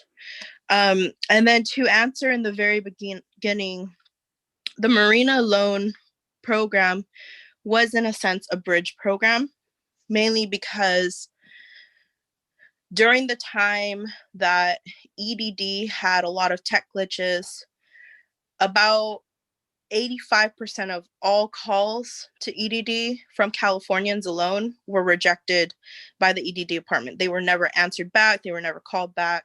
They never had a person to answer them. So millions of calls, people could not get to the EDD department. That's the same with the PPP processing center. People could not, they were waiting for a month, 2 months for their PPP loans. There wasn't really any way to track it. I had to help business owners not get scammed into paying for people that would say, oh, if you pay us, we will track down your PPP and we'll try to make sure it goes through faster. So our Marina loan helped avoid people from getting desperate to say, illogically, oh, let me just pay this person and he'll speed my application through. Our Marina loan was a bridge program because it helped business owners through the gap of fixing tech glitches. When I was debugging the system or helping contact with EDD to make sure payments were resolved or identity was verified. So sometimes when people submitted a form, because the website would glitch up, it would double submit their income, which make them unqualified because they made too much, when in a sense it was a glitch that doubled their income. So fixing those glitches took time. I just wanted to say those two comments that would have answered some of the questions in this whole night, and I could answer more if people had questions. Thank you, Monica, for all you've done for the city and the businesses and all your hard work. And please stay tuned in case we have questions for you. Are there any questions for Monica at this point by council members? Councilmember Biala? So, Monica, thank you for all your work. It's been absolutely wonderful for us to get this kind of help. But so you're saying that if one of our criteria is less than $1 million in gross receipts and between 2 and 10 employees, that we would pretty much catch the ones that you had to interact with and that felt were legitimate businesses to receive a loan? To quickly answer your question, by using that criteria, you were able to help out Hindi speakers, Korean speakers, Japanese speakers.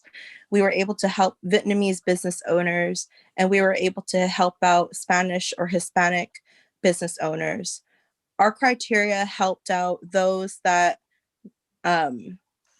that most benefited or most needed this because they didn't have collateral to be able to get a loan from a bigger institution, because they didn't have a good credit score, or they didn't have a good they didn't have a house that they could put as a way of collateral if they couldn't pay the loan. So our loan program was designed to help just those people that were disenfranchised back then, that couldn't get property back then, and now they want to keep what they have. So I felt like what we had as criteria did help. Thank you very much. Councilmember Medina Dirksen? Thank you, Monica Kim, for all that you've done. Appreciate it. So I was going to piggyback on the criteria and asking you directly, did you feel at all that there was any opportunity, or were there applicants with either sinister or trying to take advantage of our program at all? Was that a widespread problem at all as we move into doing this a little bit differently? Can you expound on the majority were legitimate, or were the majority illegitimate? So I would say probably 1 to 2 people out of the 80 to 90 clients I've worked with in a 5-month span had for-profit motion that did not fully need the loan, but just wanted it because it was a good investment instead of it was a good need.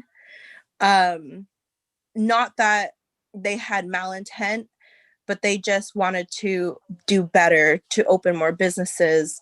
But in a sense, if you own 3 or 4 businesses in the city that is essential, that are not closed down, sometimes I don't want to disclose anyone's personal information. Let's say if people wanted a loan to buy something and to be able to make that product into something that will give you 5 times or 10 times the value. You do that with Marina loan because it's 0% interest, but they did not need it because they had business continually, no matter what happened, because they were not food service. They were not impacted by coronavirus in a way that other places had a reduction of customers. Okay, so with that premise, would you agree that the vast majority of the people who took advantage of our program were legitimate? A vast majority of them, over the 80 people that I talked to, that I try to help get through the process, would do it on a basis of legitimacy. They really needed it. But I think with our criteria, it helped weed it out, so I didn't have to personally spend time to weed them out. Because on the first few days when my inbox had over 100 calls or voicemails, as I was calling through them and I went through the criteria, those bigger chains dropped off a little bit more. So I didn't have to spend so much time weeding through things because the criteria we had helped us. Monica, quick follow-up. The two that didn't really qualify the way you wanted them to, were they flagged by the requirement to prove harm from COVID? Were they able to prove harm for COVID, even though they were looking at it from a profit motive? So they never fully applied, to my understanding, once they Okay, that's good enough. That's good enough. I just want to move this along, but I think Matt has referred several times to that criteria that they've got to prove they were hurt by COVID to try to limit. And if those two minorities didn't go through the process, they might not have made it anyway if they had tried. But Christina, do you have other questions? Okay, Councilmember Burnett, and then we'll go to Mayor Pro Tem Biala. Thank you, Mr. Mayor. Thank you, Monica, again for your dedication and hard work servicing not only Marina but helping out in Seaside this week. It's really been encouraging. I just wanted to emphasize the last point that Monica made. The criteria really serves as a filter, and those with nefarious thoughts or ideas that it's free money and I'll use this to capitalize on my business. The criteria screens them, so we don't have to go through those applications. If you take away the criteria, believe me, you will get a lot of folks applying that would not normally think about doing it, but we're saying, hey, we just want to give you the money. So my question is, Monica, in the applications, I don't know if you've had a chance to look over the revised documents. Is there anything that stands out that you see might be problematic? Thank you. You're muted, Monica. So in order for me to answer your question, I would have to view it again, because over my course of working with Marina for about 9 months or so, I've seen like 6 drafts. So I don't know which draft. Okay, thank you, Monica. Yeah, this is round 4 draft that we've been talking about only tonight. So it's brand new tonight, but a lot of it's left over from the past rounds. Mayor Pro Tem or Councilmember Biala, go ahead. Yes, Monica, since you've worked with so many of the diverse community businesses that we have, is now that we've amended sort of the date, maybe the date of the return on the loan, do you think giving 4 years with to pay back the 10,000 plus a small interest of 3%, does that feel threatening to many of the businesses, or do you feel like that makes it possible for them to go ahead and apply? So from a liability standpoint, none of these loans are backed by collateral. So if these businesses go under, we will not have much way to regain if they do go under. Sure, I think that's. I'm not, so in a sense. Monica, you dropped off audio and video. I think we just lost her entirely. Matt, can you pick up? And if she comes back, we'll ask her to finish. What's your answer to that question? Yeah, her Wi-Fi sometimes at her house is a little tough. I think the answer to that is kind of just when you look at the big picture of it over, depending on how long you go out, if it was a $300 over, 4 years, I hope that's not going to kill them. But yeah, but they have to repay the loan, correct? yes, it's a loan. Yes, Yeah, so I think we're focusing only on the $300. They are still having to pay back the loan, correct? Yes. So I was just asked, do I think it would kill them? And I'm just saying, I don't know. Yeah. Okay. I guess I shouldn't answer that question. Yeah, the question is, we go too far out, we're giving too much time. We go too close and we're not giving them enough time. Have we hit the sweet spot, which is what we're shooting for? Other questions, anyone? I just see that Monica's back. Okay. We'll get her over to the panelist. All right, Monica, if you could unmute yourself. I apologize for that. No problem.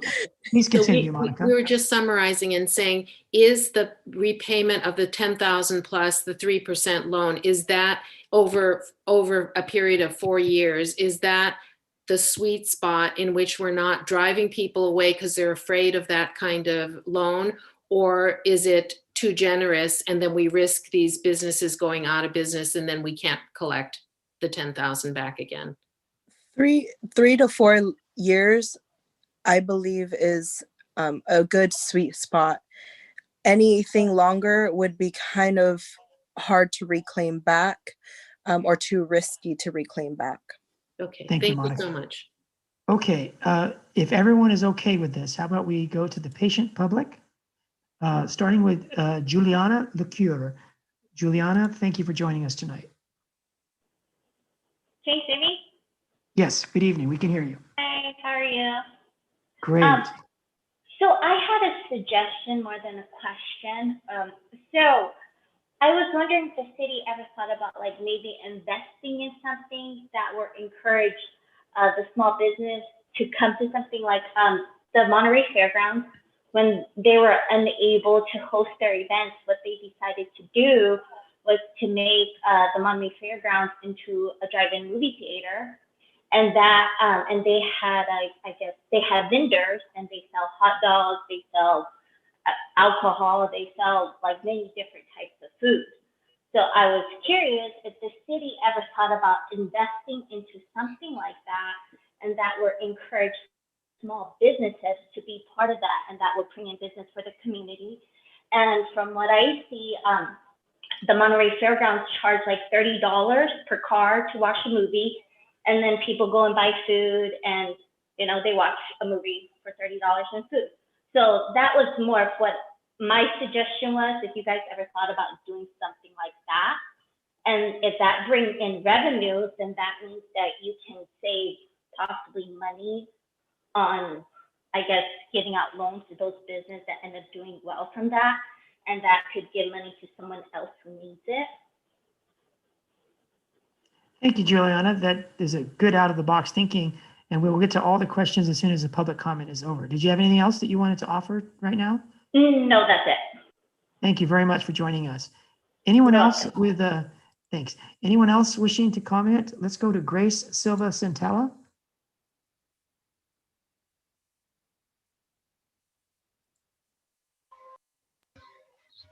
Hi, Mayor Delgado and Council, you can hear me okay? Yes, good evening. We can hear you. Thank you. So, small business owner, 38 years. I do not plan on applying for this loan, but I am going to be thinking as a business owner. It's really, I'm still confused, and I really appreciate all the discussion that you five have been having, engaging with staff, and I greatly appreciated Monica's input. It's confusing to me still what it is that you are trying to achieve. Are you trying to protect the storefronts? Are you trying to protect businesses? It's confusing to me.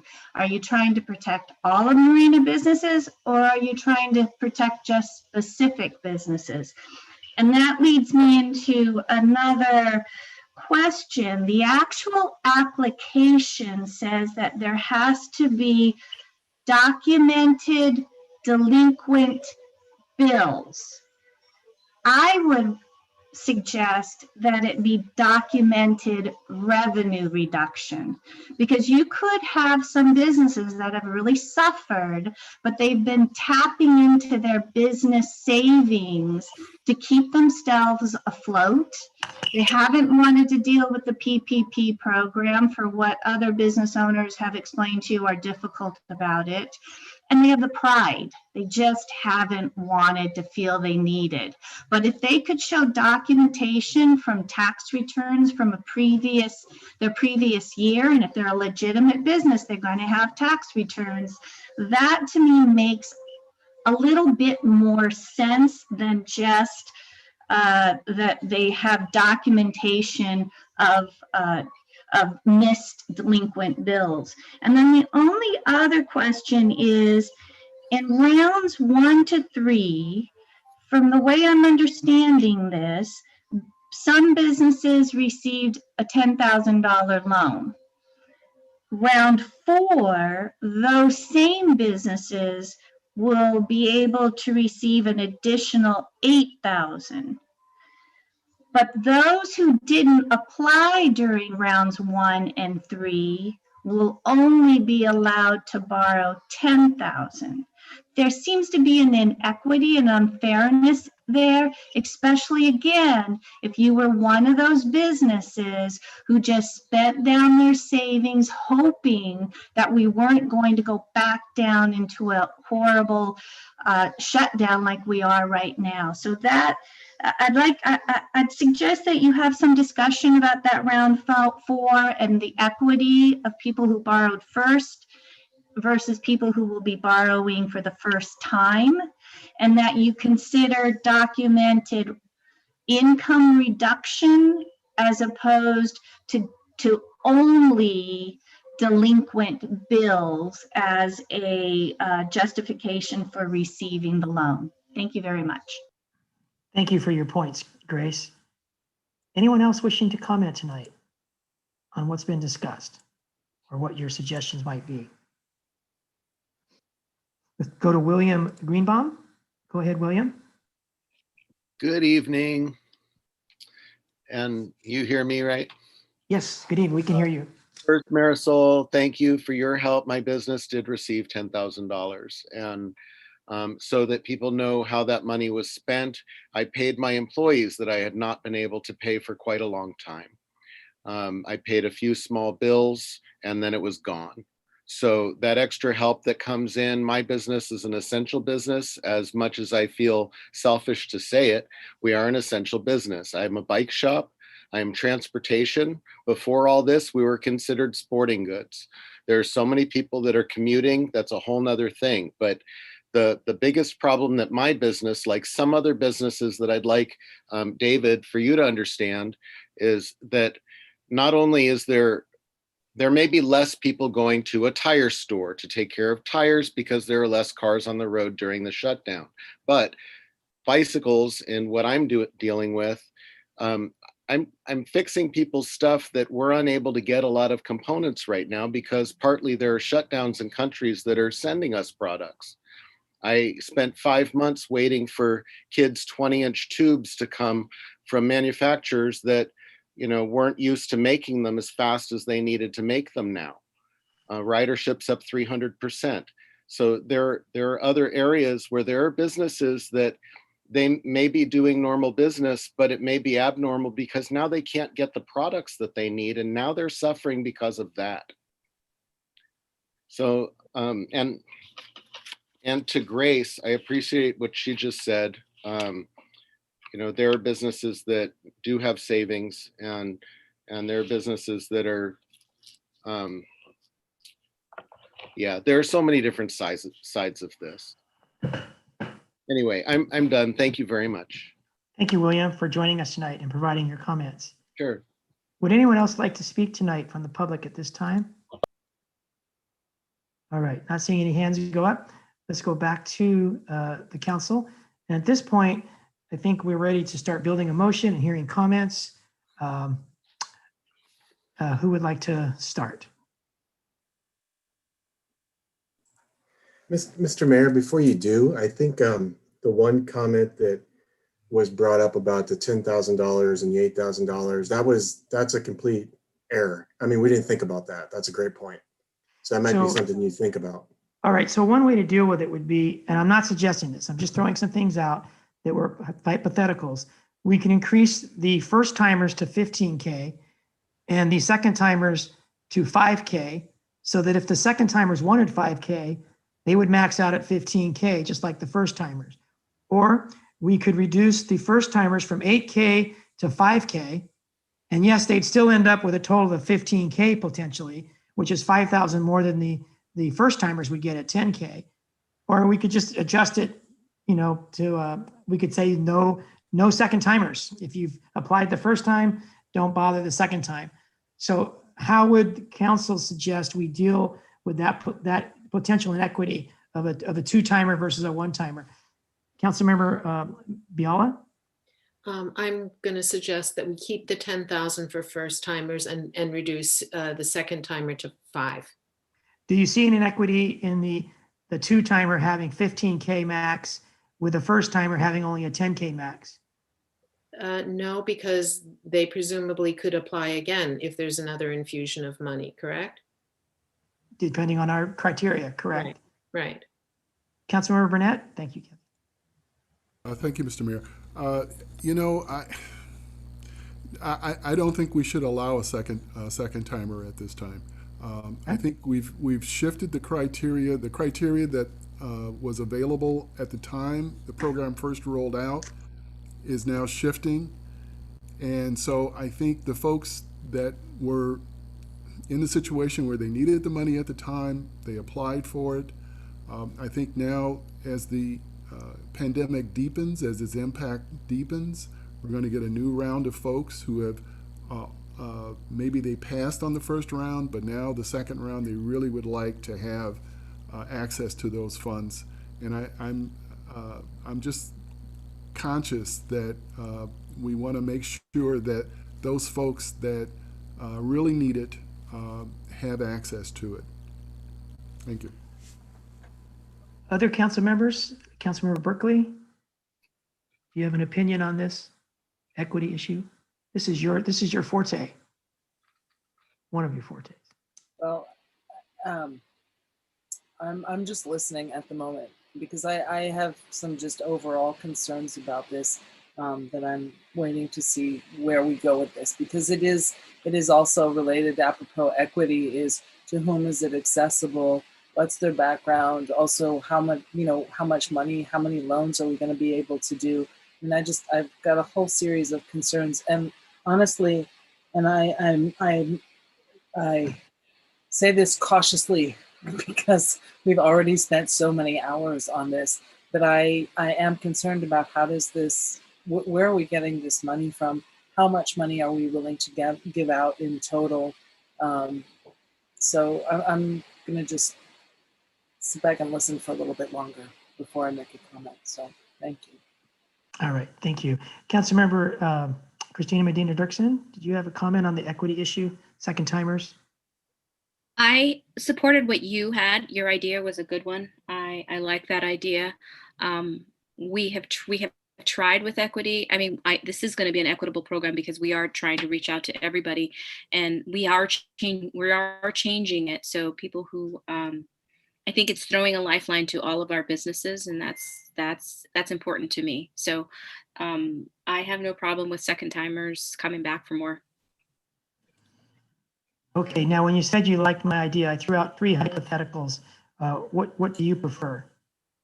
You said the first time 15,000, the second time 5,000. Okay, so that would make it completely equitable to be 15 max for both first timers and second timers. Right. Yeah. So a not to exceed 15,000 total. Okay, I would like that as well. A not to exceed clause. Yeah, and I think it reduces it from 50 applicants. Let's say we gave out 500K, which is a hypothetical. It goes from 50 applicants at 10K to 33 applicants at 15K, except that some of those would only get 5K, some might get 15K. So I'm just trying to just to point out that the more we give each individual, of course, the less businesses overall are hypothetically going to benefit if we run out of the money, whatever it is amount that we allocate. But I am in favor of the first timer 10, I'm sorry, the first timer 15, and the second timers 5 only. Is that what you just said, Christina?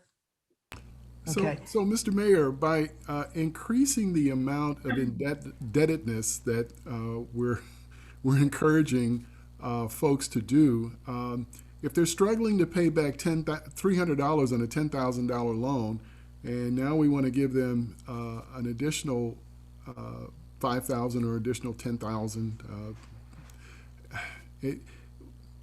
One of my favorite sayings from South Africa was, "When you're in a hole, stop digging."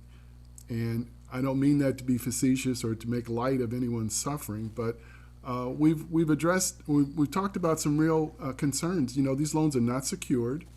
A business that files for bankruptcy, and we will not see that money back.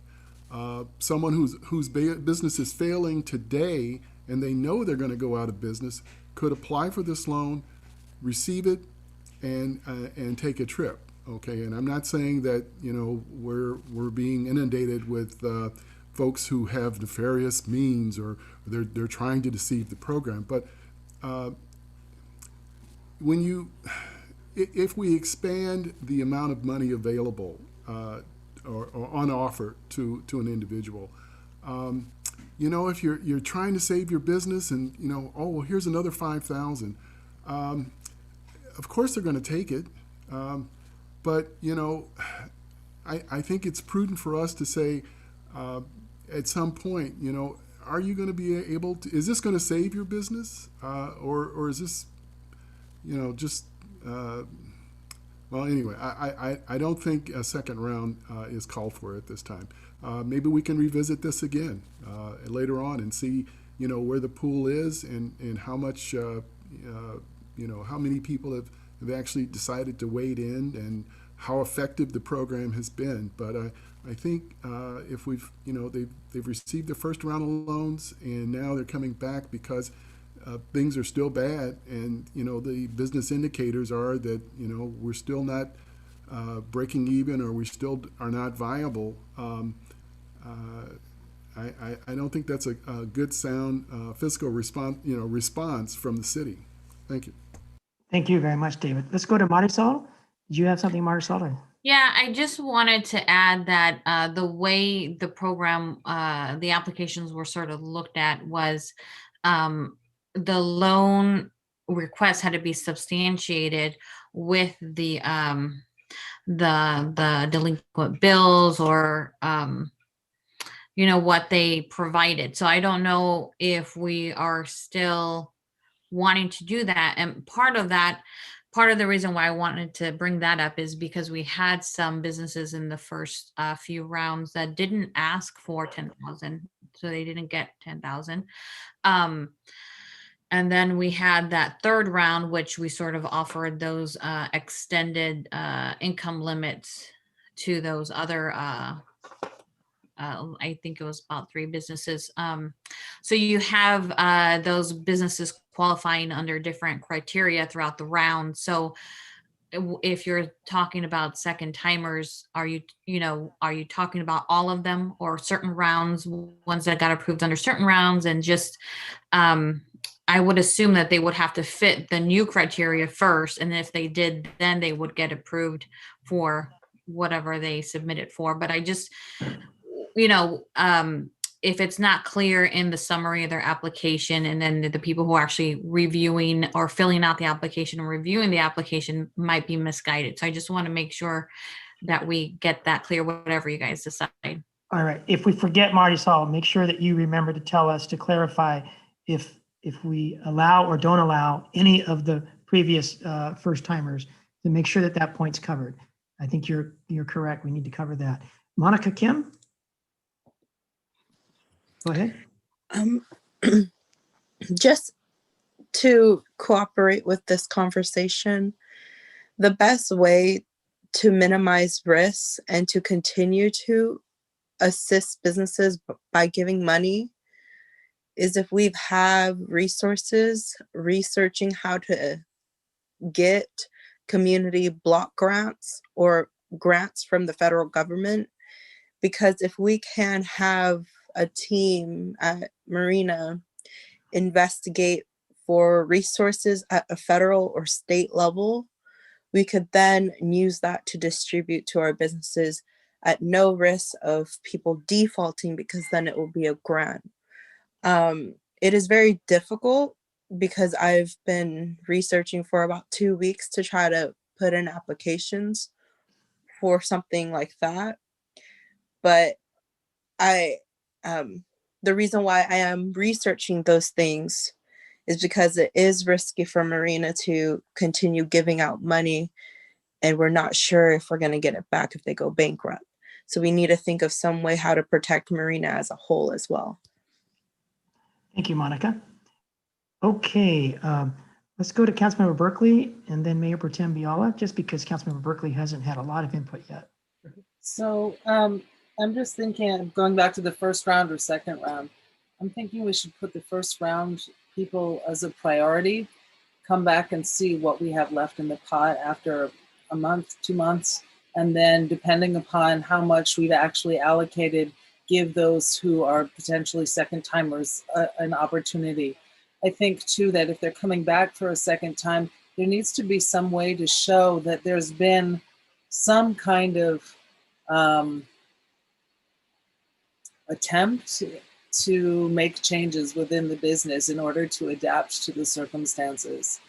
And so I think that, and I just also want to make a comment about Grace's comment about income revenue reduction.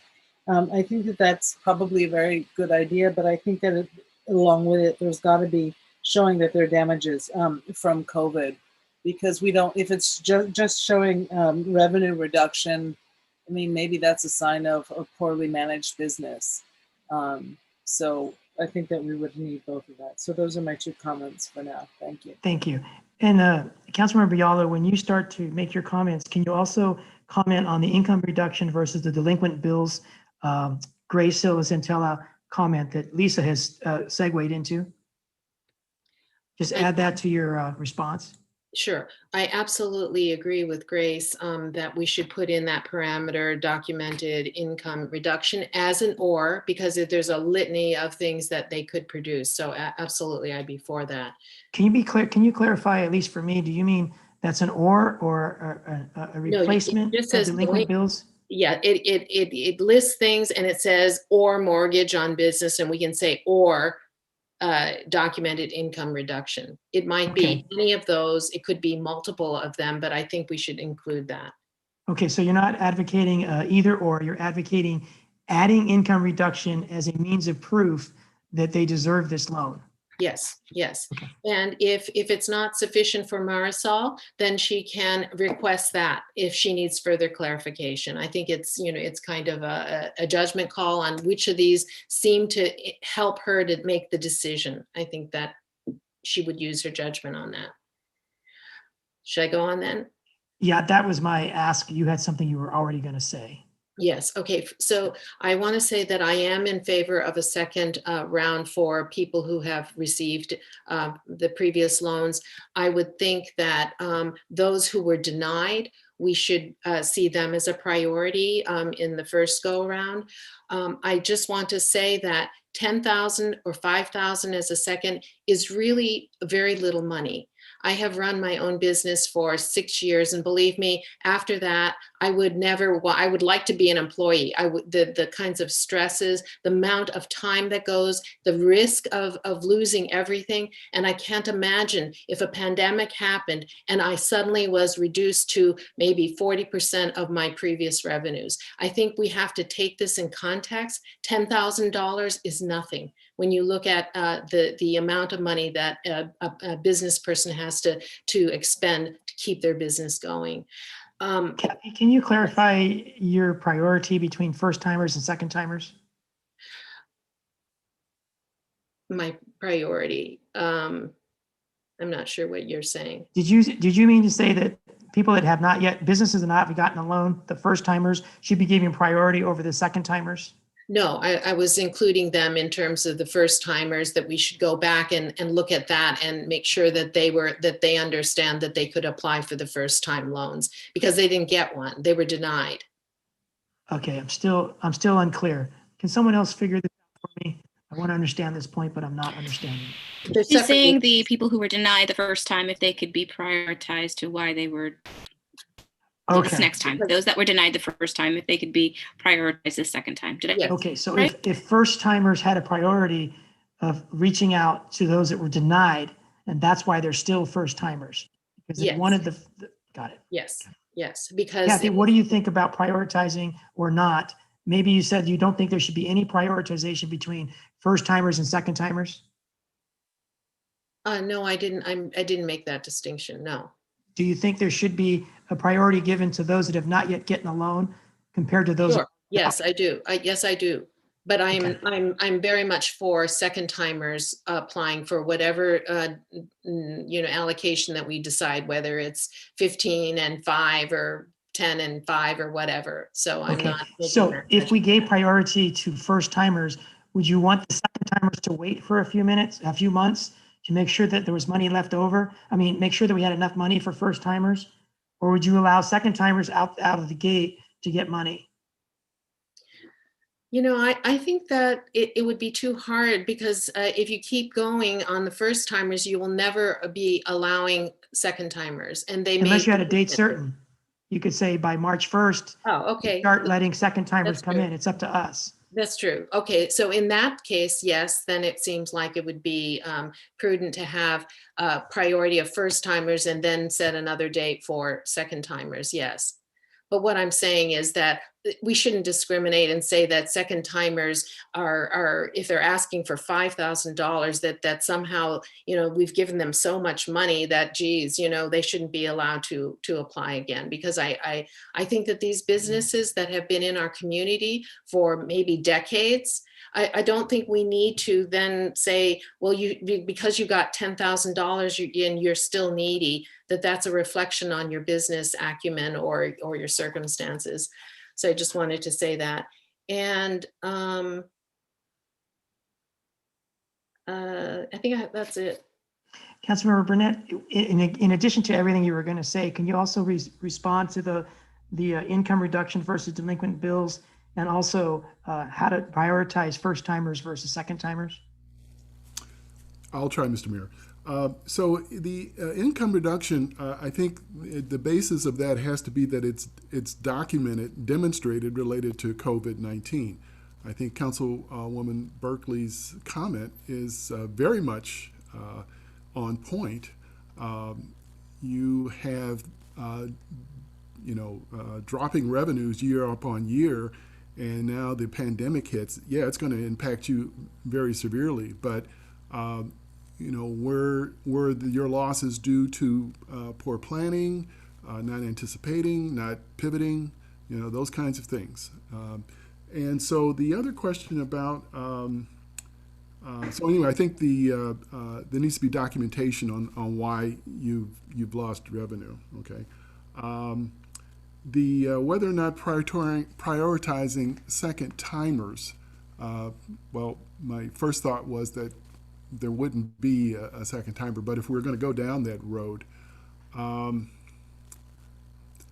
think that the circumstances are changing and it's very dynamic. And the reason why people applied in the first round is due, I think, because of the impacts at that time. And so now the impacts are now compounding and piling on. And so now someone's coming in and they are really in a bad way. So I think we've allocated funds, we've given them money, and they're coming back for more. I just hope we don't leave out the folks who are now. Maybe they thought in July, well, this thing will be over in August, and so they passed on it because you know there's a certain amount of debt as a business that you can take on, that you can manage, right? So now here we are, Christmas season. Usually the best time in retail. I mean, if you can make it through Christmas, you'll make it for the rest of the year. And Christmas is, you know, for a lot of local small businesses, this has been a complete disaster, right? I mean, if you weren't able to do online or you weren't able to somehow stand on the street and do your business, this is really bad. So anyway, I think the circumstances have changed. And I think folks who are coming in now who did not apply the first time, I think they should be prioritized. The way I'm thinking of this is these are the folks that are really hurting at this time. So did I address your question, Mr. Mayor? Yeah, and David, if we do allow the second timers in later, do you think we should give them $5,000, $10,000, $15,000? And how much do you think we should give the first timers? Well, I always go back to my programming. I think it should be a function of the decline in revenues, the impacts of the pandemic. This has to be based on some reality. You know, it can't be, well, I just need money right now. But you know, before the pandemic, they had a good functioning business. They were contributing, you know, taxes. They were employing people. The pandemic hit. They should be able to document and show, because of this pandemic, I am no longer able to provide employment. I'm no longer be able to provide taxes. And this is the percentage of decline in my business. I would like some compensation if the city is able to do that, right? So I would prioritize the first timers, and if the second timers come in, they would have to document now, okay, you've given, you know, I received this amount of money. I was able to do this. I was able to pay salaries. I was able to pay rent. And now, things are improving, or at least they've stabilized. And if I get a little bit more, I think I'll be okay. Something along those lines. Matt, can you please bring up the narrative we have now that reads basis of loan amount, delinquent bills or mortgage, if closed, unpaid business expenses? Because I think we're going to have to iron this out before the end of the night. And I think that David's spoken enough about it that maybe this would be a good time. So we did hear that most council members like the idea of adding to this basis of loan amount the reduction, you know, prove that you've reduced, have a reduction in your income. So I don't know if we want to put you under the pressure, you and Bob Raffy, of coming up with on-the-fly language, but I think this is going to have to be decided before we give it the thumbs up. Well, you mentioned earlier, or income reduction related to COVID-19. So we can add that. If you can type that in, that would be a good start. So again, you know, document it, and you know, we'll have to talk about what the criteria for that is. And that's going to be a little tough if you are looking for tax returns, because tax returns aren't going to be available for quite some time.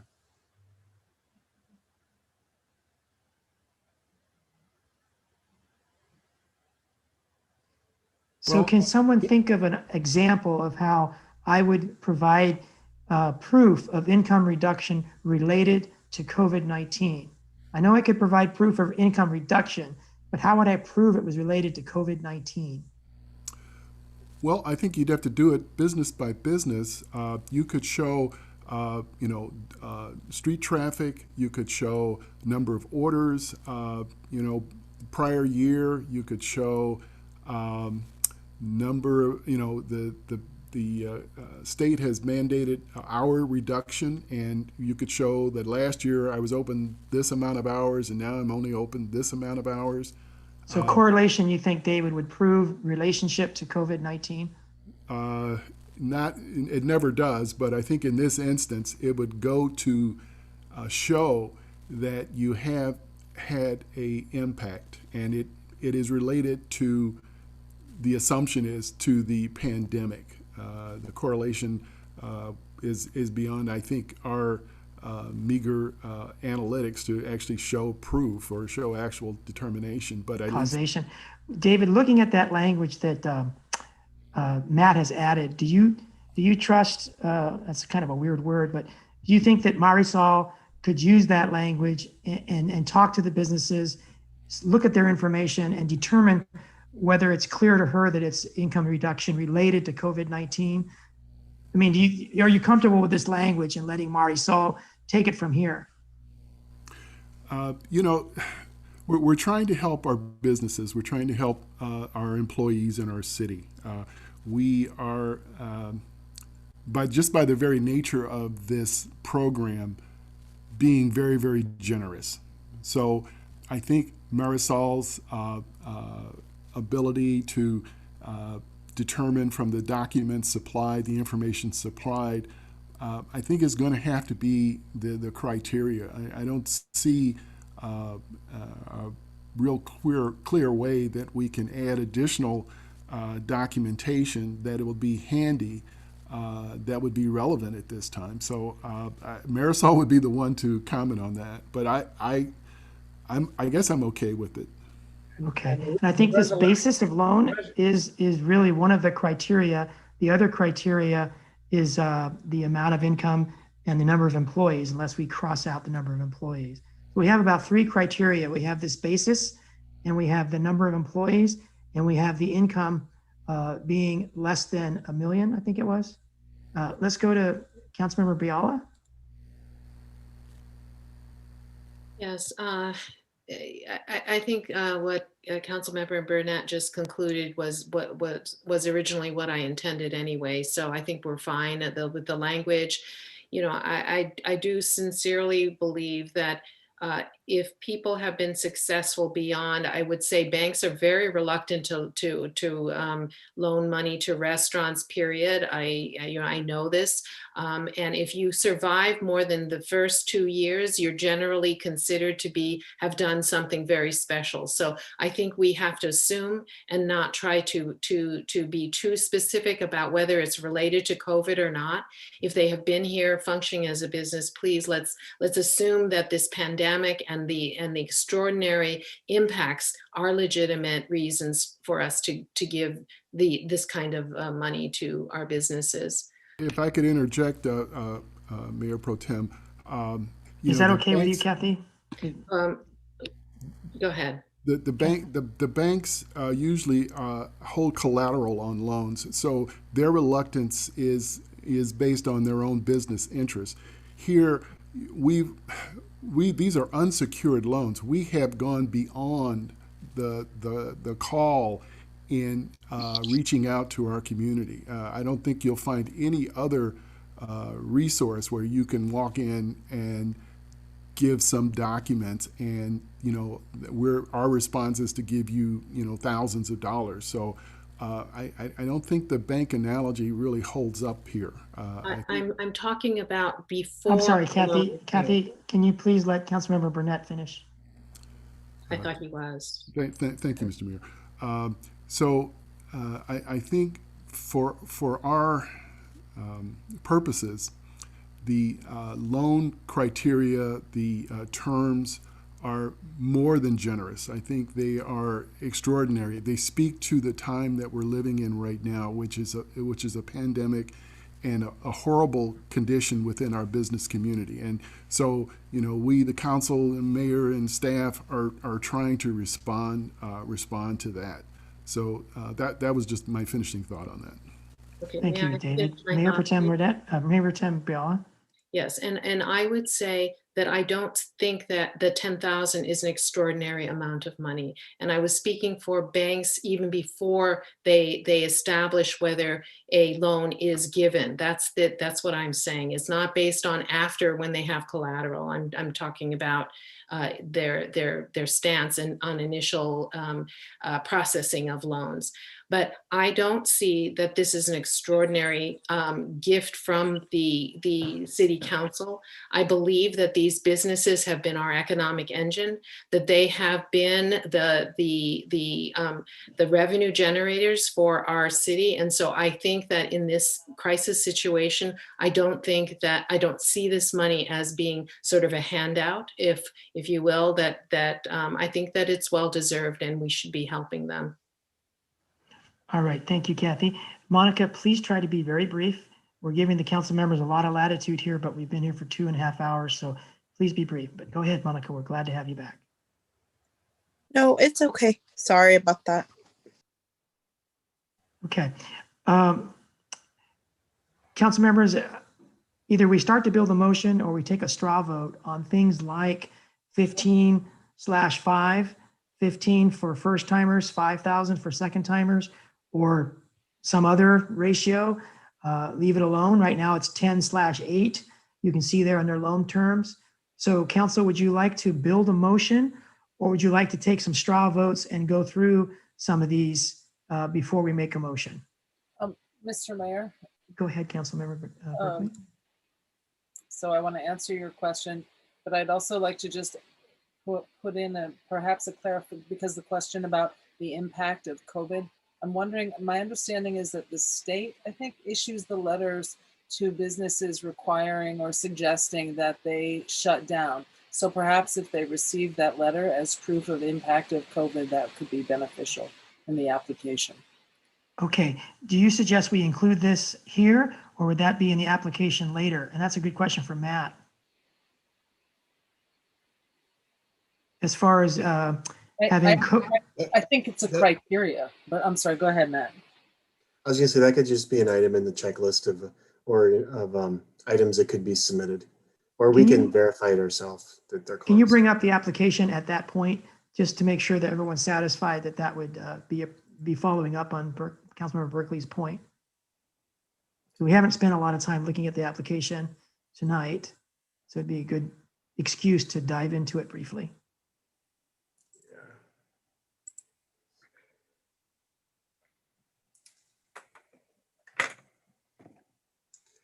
So we currently have the one criteria that I guess it could be changing.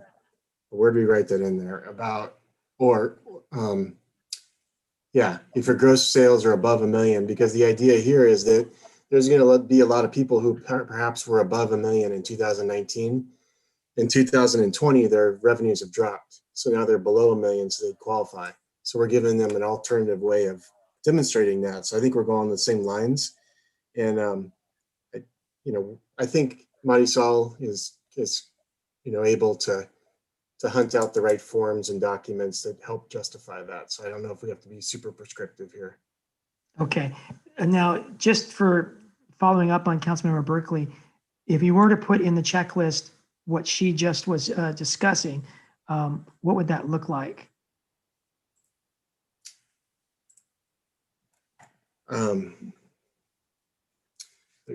You want to say provide state letter documenting shutdown effect? Yeah, I'd point out too, Mr. Mayor, that the resolutions do provide that discretion is vested in the city manager, the accounting services manager, and the city attorney to refine and make these things, work as the program goes along.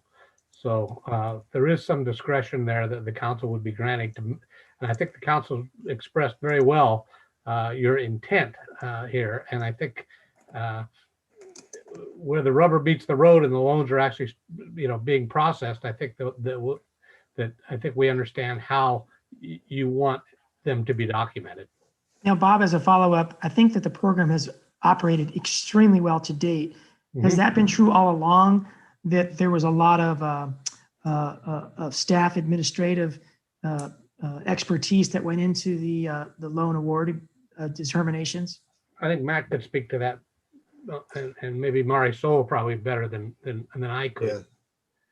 Yeah, Marisol's been working, directly with these people, and it sounds like it's been 2 to 3 hours per application it's taken to collect all the documents necessary.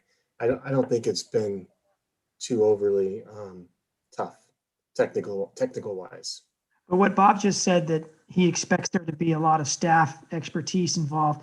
My question is that as it has been, or is that something new? I didn't mean there'd be a lot. I just mean that there's discretion for staff to use its expertise in the administration of the program. Okay, I'm sorry, I misinterpreted you. I'm sorry. So Bob, do you think that is a continuation of how it's been, or do you think that would be new? That would be a continuation of how it's been. Okay, great.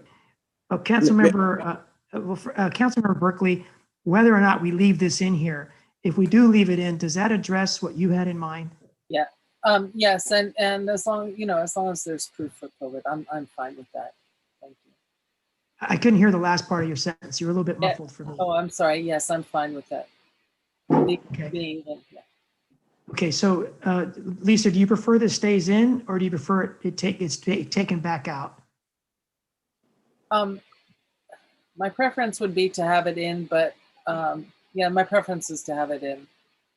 Okay. Matt, do you see any problem having this in, or would you prefer it to be out?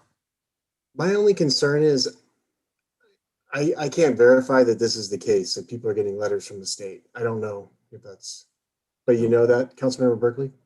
I'm okay with that. I trust staff as long as, they're really, to City Attorney Rathie's point, staff knows what our intention is here, which is basically, along this area, to just be sure that we're really giving money out to those who really need it. So. Okay. So yeah, it could be in the alternative as Matt is just typing in right now. Okay. I like that. Just in case they didn't get a letter, but they were required to shut down by the county, we wouldn't want that to hurt them. Right. Great. Thank you. Okay. As Matt's typing that up, let's move over to Mayor Pro Tem Biala. Yes, and I like that suggestion as just another quick way in which we can associate the loss to COVID. So, but I want to say that on this box here where it says, if your gross sales are above 1 million in 2019, but less than 1 million in 2020, I really would like to see but less than 1 million in 2020, because the first one says that you are a small business that we have targeted to help. But less than 1 million after COVID, that is something now that we, that I don't think that was the target group. So I would like to just focus on those small businesses that we know were under $1 million in 2019, because I think that there could be lots more. There could be some large, companies that now fit into that category, and I think that that's expanding our reach beyond what was the intention of this loan program. So Kathy, I want to understand, are you saying that maybe you should be reworded to say you are eligible if your 2019 was less than 1 million? Yes. Matt, does that make sense to you? That makes some sense to me, but it's quite different than what's written in front of us.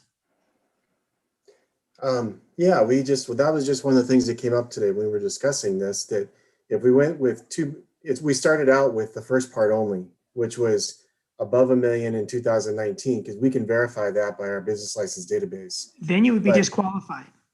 You would be disqualified, yeah, because we can see that clearly in our database. However, we also knew that a lot of businesses have dropped significantly in this last year. Right, so if they drop, we want to help them, but I think if it's simplified, if we just say in 2019, if you were below 1 million, you're still in the game. Yes. As long as you meet the other criteria. If you're above 1 million, need not apply. Yes. And I'm hoping that's not too restrictive. I don't want to get personal with business names, but a donut shop or a small cafe, are they necessarily below gross 1 million? I'm just going off of what Monica told us, that she felt that was a good criteria, and 2 to 10 employees. Okay, I'm considering thinking about raising it to 1.25 million, but I have no basis of that. Something in me is telling me that 1 million might be too low for gross sales for some businesses that we would consider small. So, Mr. Mayor, I could tell you really quickly that in 2019, we had 6 beauty parlors and shops that were under 1 million, we had 1 cafe, 5 general retail stores, 35 restaurants, 64 retail sales, and 4 vehicle-related businesses. Under All 1 under 1 million? million? They were all under $1 million. Okay. Well, that removes my fear. Do all the rest of the council members think that 1 million is an okay disqualifier? If you're above that, need not apply? Or do you think it's too strict? Councilmember Burnett, is it thumbs up? And Kathy, were you finished with your other comments? Yes. Okay. So David's going to talk next, but does any other council member want to weigh in on this particular $1 million threshold? Do you think it, are you comfortable with it? Thumbs up with Councilmember Berkeley. Christina Medina Dirksen, I don't see you. There, okay, thumbs up. I don't have enough bandwidth on my screen. Okay, so I think we're good on that. Let's go to Councilmember Burnett. Thank you. So I have just a couple of questions I'm trying to understand. First of them is the 3% meant to be compounded, or is this a simple interest? And my second question is, I would like to see a requirement for a first payment to be before the year 2023. Okay, let's answer that first question, Matt, if you could, or Marisol. You know, I think Marisol might it's be able. simple, yeah. From what I understand, it is simple interest, not compounded. Because originally this was a 2-year program. Right. The first year was no interest. Yeah. Yeah. I believe that's correct. Okay. And the second of having a first payment before 2023? And just to be clear, David, I think 2024 is the written one. Did we change it to 2023? No. I understand in 2024, but I'm just saying that I would like to see a first payment before 2023, even though Gotcha. the term of the loan is 2024. And what would you think, David, would be fair? 25%, or what might you think is fair? Well, so it's 2020 now. 2023 is 3 years. But it will be 2021, right, in just a minute. Yeah, well, okay. I would think a 25 to 30% partial payment would be in order. Since it's a 4-year loan, 25% of that would indicate that you're able to keep up with the anticipated 4-year payment schedule. So starting in 2023, and then in 2024, there would be a second 25%, and then the 2 years following that, it would be paid off. So I would start with a 25%. Okay. Mayor, can we ask staff if that's something that is doable for them? Is for the amount of money, is that going to be difficult? That staff? I don't think that would be any more difficult than administering and keeping track of these loans altogether. Would be, I mean, we sort of anticipated that when payments started coming in, that they would be in payments and not a lump sum anyway. So that would just be a piece of that. Okay. It's a very good suggestion. My other question on that would be, do we think this gets complicated and might scare people away? That they, it's just a lot for them to conceive of what it means, and they're afraid of having to pay it back before their business fully recovers. I'd kind of like to ask Monica that question if she's still on. I don't see her. I'm here.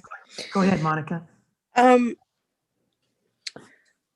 Just for the sake of Marina, it doesn't matter what percent they pay, whether it is 5% or 30%, that will be up to the council to decide what is the accurate amount. But even if it's 5%, just something before 2023, because what I see when I originally talked with Eric and back then is how the loan is designed is you could even wait until the last day to just pay everything off. That's the way the loan was written. Is that good or bad, Monica? What was that? Is that good or bad? The thing is, for a Marina standpoint, we should have the assurance to at least have at least 5 to whatever percent back, just at least one payment so they didn't forget to pay just before the year 2023 is over. In terms of a business standpoint, I don't think making one payment such as 5% would be bad. But again, it could be anything that the city decides what that would be. I'm just saying that at least one payment would at least help Marina liability wise. Just so if year 2024 ends, we aren't on the hook if they go under without telling us. Because again, there's no way for us to collect collateral. At least we could collect 5% to 20% of the loan by 2023. Thank you, Monica. So it will be up to the city. If they don't pay, are they then in default? I'm not sure, but that's just with my feelings, to have our assurance that they are reliable, that they will pay it off by 2020. The other side, Monica, would be if they're in default in the loan, then normally the loan is called.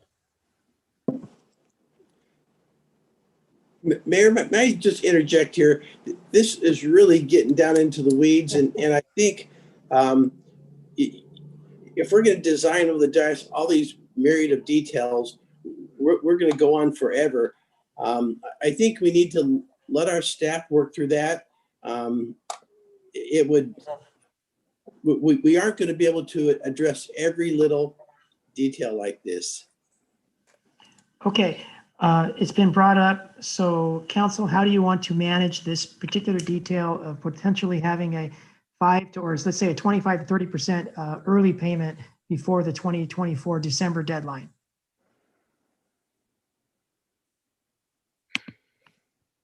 Go ahead, Mayor Pro Tem.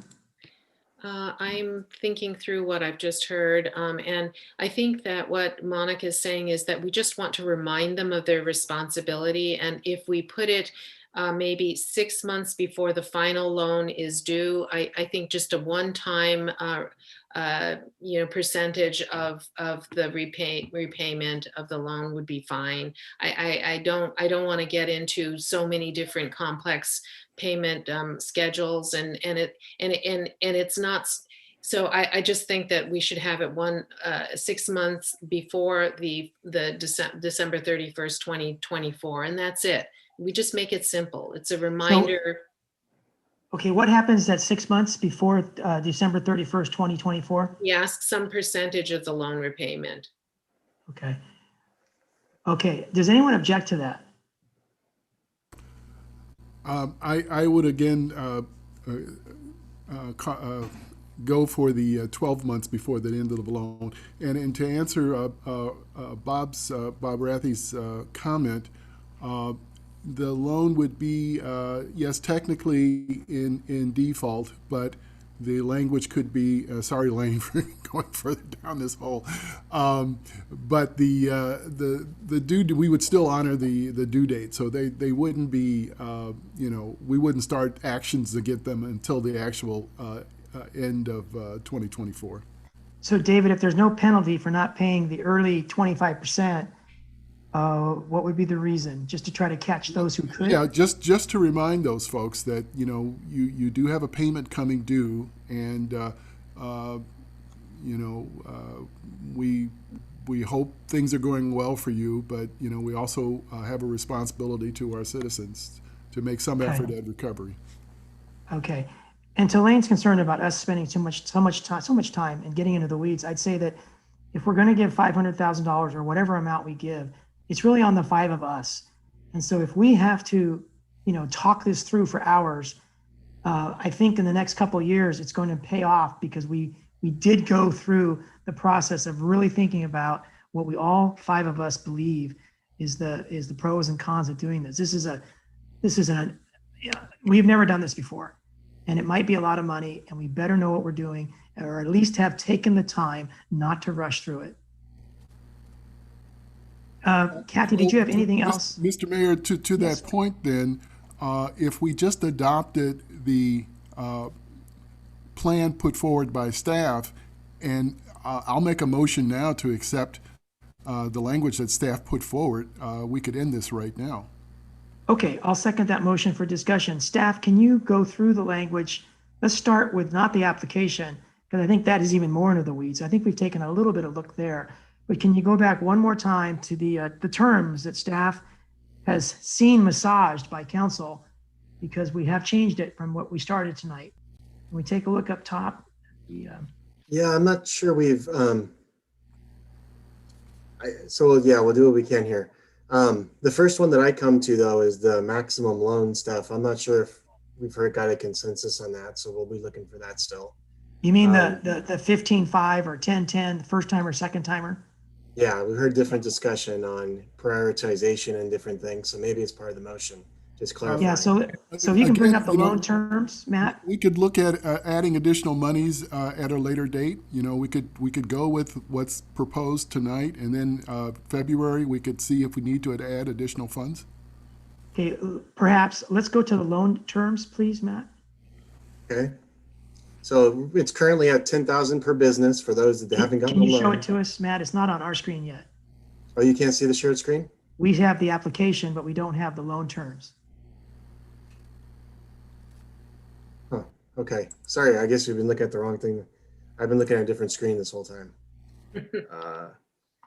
You were typing on the right screen, so we were on the same page, but right now we no longer could talk to you about loan terms. There we go. Must have switched back over. Okay. So, yeah, starting at the top, the first one I come to is our maximum loan. So if you want us to scratch the second half about the second businesses for now, and then later on.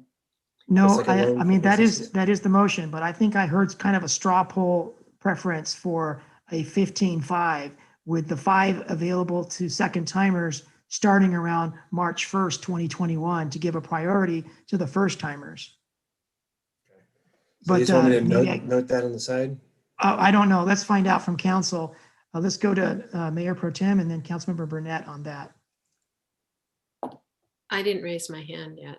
So your Zoom hand was up. That's why I called on you. Let's go to David Burnett. Yeah. So I think that does add another layer of complexity to this, and I think you know, we could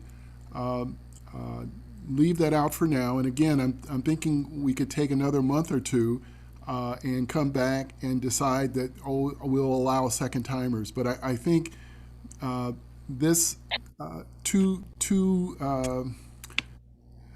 loan agreement, I can see some problems with that right now, and I would like some time to think about it. So I would suggest that we drop that for now and ask staff to bring back what a two loan program might look like. Well, that's a good suggestion because we would have time to do that. If I'm talking about a March timeframe anyway, we can always bring that March timeframe in. How is the rest of the council comfortable with either $10,000 or $15,000 for first timers? I'm in favor of 15,000 for first timers. Thank you. And I think time is of the essence. Are you okay leaving the second timers for March, giving us time to give them that option anyway? I'm okay with giving the second timers 5,000 now, and we can always revisit it another time. Okay. Mayor Pro Tem? I'm in favor of the 15 and 5. I just think that we need to move quickly through this. We've had so much discussion, and let's just make a decision. We can always amend it later, but I would really like to get some of this done tonight. Yes, I would like to finish tonight, but I hope that we don't let fatigue, rush us through. No, and I'm not suggesting that. I think that we have talked a lot about it, and so if we can formulate the questions and we make a decision tonight. Okay, I am fine with 15 and 5. Councilmember Berkeley? I would like to wait on the second loan part. Okay. For the second timers. And how about the 10 versus 15, Lisa, for first timers? I'm okay with 15. You're 80% okay with 15. Okay. All right. Well, I think it's fair to try to be magnanimous. I don't want to use that term, silly in a silly way, but I think dropping the 5,000 for second timers tonight, because it wouldn't be come into play until March, unless Christina Medina Dirksen, you were thinking that the second timers should be available to get the 5,000 right off the bat, right away. Can you confirm that, Christina? Yes, now, as soon as possible, yes. Okay. And Kathy, are you in agreement with Councilmember Medina Dirksen? Or do you want to wait on second timers? Yeah, I would really like to just have it all available and upfront so that people know. Okay. All right.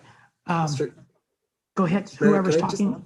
Matt, can I just really Yes. quickly ask Bob Rathie, from a equitable standpoint, so we don't get in trouble with treating people differently, would we be better off to stay with the $10,000 and then do a $5,000? So that's basically everybody's eligible for 15 total then. And there's no difference between first timer, second timer, and who's eligible for what. Because some people, as Marisol pointed out, they might have only taken 10 the first time because that's all they were eligible for was 10. And now if we make the program 15, you understand what I'm saying? From a legal standpoint, I'm asking. I think it's a policy question. I Okay. don't think it's illegal. Well, I don't see a legal impediment there. Well, to your point, Matt, 15 and 5 would be 100% equitable. If they were both ready to go right now, there'd be no claim of inequity there. Yeah, if the first loan was for the full 10. And the second loan was for the full 5. But not all. I mean, I don't know how many loans were most of the loans I think were for the full amount, but not all. Yeah, I'm willing to risk a couple people complaining they only got 8 the first time and 5 the second time. I don't think we're gonna have huge lawsuit for that. No. Councilmember Berkeley. Language to say, I'm sorry. I said, ahead. could there be language to say not to exceed 15,000 across the board on all of them? Well, if you said 15 and 5, that would be saying the same thing.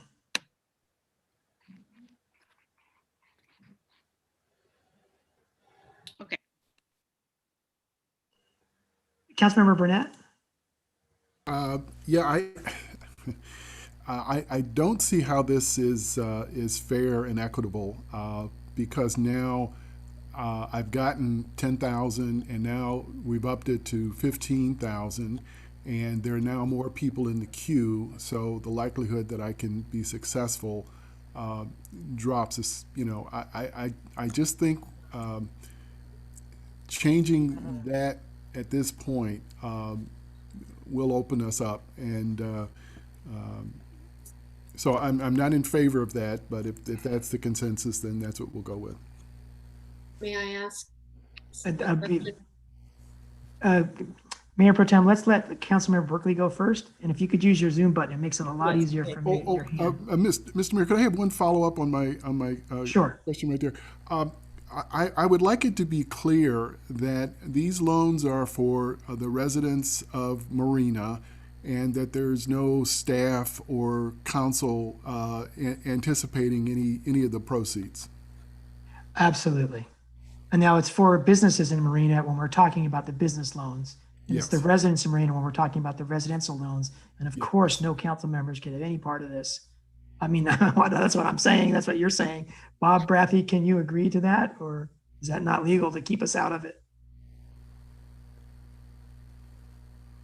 You're muted, Bob, but we'd like to know. I think And now it's for businesses in Marina when we're talking about the business loans. You could have a 1090 problem because in a sense, you're making a contract here with the residents. And We don't know what a 1090 is, Bob. 1090 is under the Fair Political Practices Act. You cannot have an interest in the contract you're involved in making.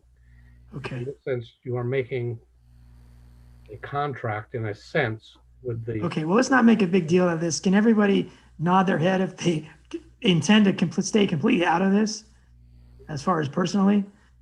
I mean, I didn't even ever think about asking for a loan for a business or a residential. And Okay. if you change your mind and you do, my suggestion would be you definitely consult with the Fair Political Practices Commission before taking that loan. Yes. And don't contribute to your own campaign account when you get the money. All right. Kathy, So please. have you guys approved changes on this one? I'm not sure. I think we have a consensus, or at least a majority, that wants 15 and 5 So, to be available lickety split. so my comment, actually, I was going to go back and say, I hadn't thought through what Matt's point was, and I actually agree with that as far as equity. So I would prefer to keep it at 10. So you would prefer 10 and 10 for, how about for the second timers, Lisa? I'm in favor of keeping it thoroughly equitable. So if they're coming back, if they've already received 10, that they wait for a couple of months for a second round. If they've only received 8, that they then can apply for 2. Or actually, now that I say that, though, I'm thinking about staff time and reviewing of, having to review it. So I think that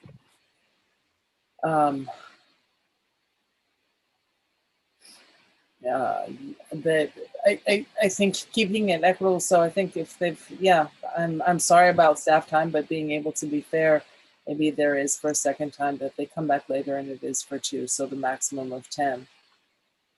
Okay, so I'm sensing that we're going to have to have a substitute motion. I'll make a substitute motion that we do the same as the first motion. We go with staff recommendations as we started with tonight, with the first exception being that we have a 15 and a 5K for the first timers and second timers respectively, right out of the gate. If there's a second for that motion. Go ahead. Is there a second? Okay, so really we're talking about 15 and 5 on the substitute motion. And I think we're talking about 10 and 8 on David Burnett's motion, because that was the original staff, but I'm not sure.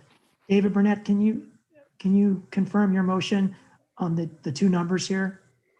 Yes, I believe the staff, I've scratched out so much stuff here. In any event, I just want to go with the initial staff recommendation for the loan amounts. Okay, Matt, can you confirm if that was 10 and 8? Yes. Okay, so the 2 motions only differ so far. The first is 10 and 8, and the second the substitute motion is 15 and 5. Can we go? Yeah. I'm sorry, Councilmember Biala. Okay, now the original was 10 and 8. Originally, I had said 10 and 5, and then Matt just put out that number again. And so I wanted to ask Councilmember Berkeley and Burnett if 10 and 5 is more palatable to them rather than 15 and 5.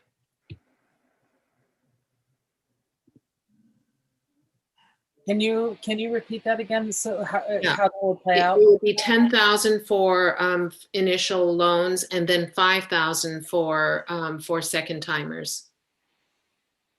Would there be any requirement that they have to wait for applying for the second? What would you suggest? No, I'm just wondering. First.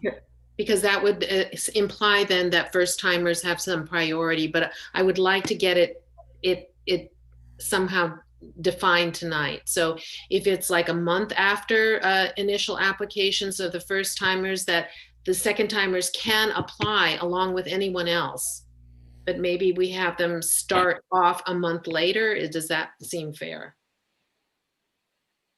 Well, the fairness has to do with my way of thinking.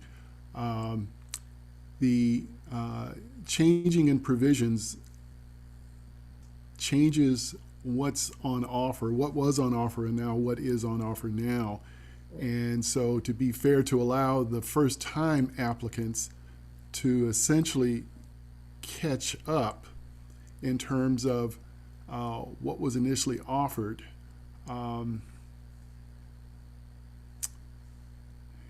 So I hear you like the 10,000 versus the 15. Yes. And I know you don't want any second timers, but I think that probably the majority of us feel like there should be an offer for a second time grant and that amount of money and when. I'm not opposed to the second timers. I just think at this motion tonight, I think we should continue with the single loans, and that at a later date in February or sometime, come back and revisit this and allow folks to come back in and apply for additional funds.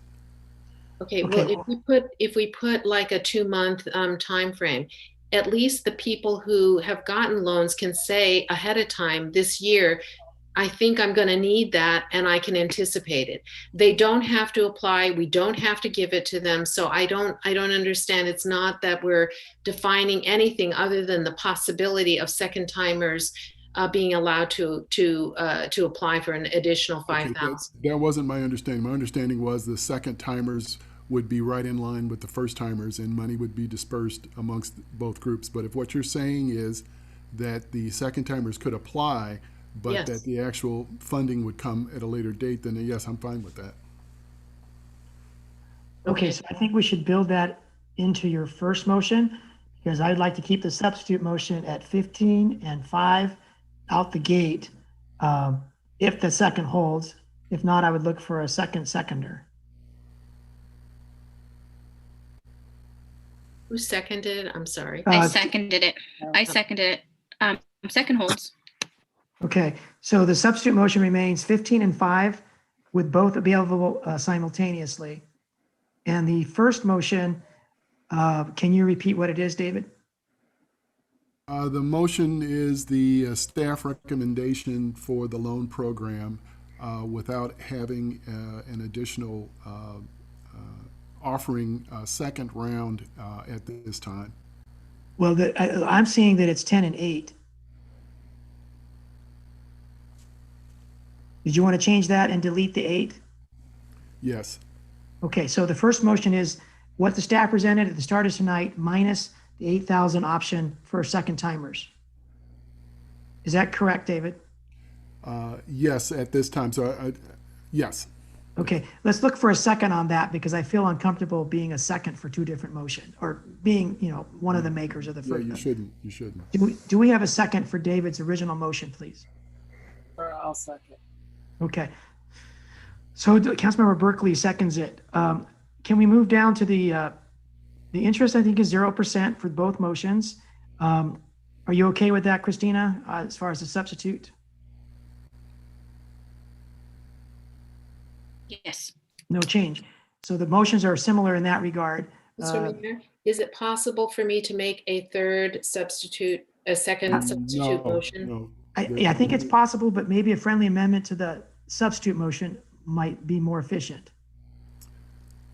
Mr. Mayor, I think the rules of order are that we have a motion and then we have a substitute motion, and we concentrate on the substitute motion, and if that fails, then we go back to the original motion. But I don't think there's a provision for a third motion. Fine. Yeah, we can have, and we have had on multiple occasions, multiple substitute motions. Bob Rathie, can you weigh in, please? Yes, I believe you can. At least that has been our practice in the past. Kathy, Yeah, can you let's try? look at it. Kathy, can you try a friendly amendment, Kathy, to the substitute motion? Okay, now the substitute motion was Councilmember Burnett's with the No, 5 that was and mine. 8. No, was yours. his is the original. The There's substitute. no point in modifying because it's so different. So that's okay. Let's go ahead and vote for the two on the table right now, and then I can make another motion if we need to. Unless someone wants to make another substitute motion. Right, and Kathy, I think if you have a difference right now with my substitute, I might be able to accommodate it as a friendly amendment without Okay. having a whole nother substitute motion. Okay, well, the substitute motion or the friendly amendment is that we stay with the $10,000 for the first round, and then the second round of 5,000 can be applied for as a second round, February 1st. Okay, Christina, how do you feel about that as a friendly amendment to the motion you seconded? I'd like to see the money be available as soon as possible. And how about the reduction from 15 to 10 for first timers? Let me see. I'm strong with the 15 and the 5. Okay, so I mean, yeah. the friendly amendment was not going to work for us, Kathy. So Fine. even though it might not pass, we'll leave the substitute at 15 and 5, both simultaneous. And you can make a substitute motion now or in the future before we go to a vote. In the future, thank you. Okay. All right, so Councilmember Mr. Burnett, Mayor? the original, yes, Matt. I was just gonna say, because I think you're moving on to other ones, and it might just be me. I think we just had about 13 hours of council meetings this week, but I don't think I'm gonna keep all this straight. Is there a way we could just knock them out one at a time as you go down? Or do you wanna? I think Yes, if you're we gonna can knock them out. We can knock them out one at a time, but we have to look at them in a bifurcated fashion because we have two motions on the floor. For example, the interest rate came in tonight at 2020, the year 2021. And the original motion is to keep with that. But the substitute motion would accommodate the 2022 version. I see what you're doing. Okay. Okay. Now, David Burnett, if you wanted to change your 2021 to 2022, that would be another modification to your motion. My substitute motion would be the 2022 date for repayment to avoid interest. And so just so I understand your substitute motion, you're still at, you're at 10 and 8 or you're at 15 and 5? I'm at 15 and 5 simultaneous. Yeah. And I'm at 2022 to avoid interest payment. Okay, well then I can't go there. So I want to keep the interest rate repaid by the original 2021. Great. So Matt, are you with us? It's not so complicated yet. Mr. Mayor, it is complicated because, for example, you know, now I thought it was a typo and we just said it was 2023. And now we're going back to the. I'm sorry. At 2022. Please don't stress. I didn't understand that. My substitute motion then would be for 2023. And I believe David Burnett's would be 2021, David, or do you want it to be 2022? Well, I'm looking at what's on the screen, and the strikeout is for, it looks like the strikeout is for 24, and the new term is for 2022, which is the original staff report. So I was incorrect, not 21, but 22. Okay, so there's two dates here, David. One is for 0% repayment. Right. And one is for the funding date. There's two dates. Yeah, the 2024 is what's in the staff report, and that's what I'm suggesting. The 3% by 2024. Okay, so the original motion has two dates. The second one is 2024, correct, David? Yes. And what is the first one? Well, the crossed out date was 2022, as I'm reading it. I'm reading the crossed out date as 2021, and the new date is 2022. That's not the copy I'm looking at. Matt, did you not say that this what we see 2022 was an error? Did you not say that tonight earlier? And you. I think Marisol said that based on what the notes because we were Matt and I were both sharing this to try to update it for tonight. So the 2021 is supposed to be crossed out, but it's supposed to say 2023 just based on the comments from yesterday. Thank you. Okay, so David, I think you just have to be subjective here. What date do you want the 0% to be repaid by? The 0%, I'm going to go with the staff report, even the incorrect report of 2022. So that's the document that the public has. So that's the document I'm going to support. Okay, Councilmember Berkeley, does your second hold? I'm a little concerned about 2022 on that. But would you be more in line with the 2023? Let's see, where are we at? So December, we're basically at January 2021 right now. So actually, I'm okay with 2022 because that gives you a full 2 years. And I think by the time vaccines hit and people are back in work, yeah, I'm okay with 2022. Matt, can you typo change the "in" to be read as "if"? 0% if repaid by December 31st. There's no confusion there. Okay, so the original motion has the first date being 2022 and the second date being 2022 as well? No, the second date was 2024. 2024, yes. Okay, is that what we can? Okay, so the substitute motion The first date is 2023, Kathy. Is that going to make you happy? Yes, because And that's, this, yes, okay. but now the motion is for the 2022, so I'm not. No. There's so That many was different David's. things We here. have How two am I motions gonna on the vote floor. for everything when half of it I agree with, but half I don't. I think we should take every one of these pieces and make a separate vote. I don't understand how I could vote for a motion that has half things that are changed and half that I don't agree with. I would have to say no on There's everything two because motions there's on the no floor, Kathy. opportunity for me to discuss individually each of these many different changes that we're proposing. I don't understand this process. It's difficult because we have two motions on the floor. Kathy, 0% if repaid by December 31st, 2023. Is that your Yes. preference? Yes. So that is what my substitute motion is. And then 2024 as the second date, is that something you, so Yes. does the second hold with the So- dates of 2023 and 2024, Christina?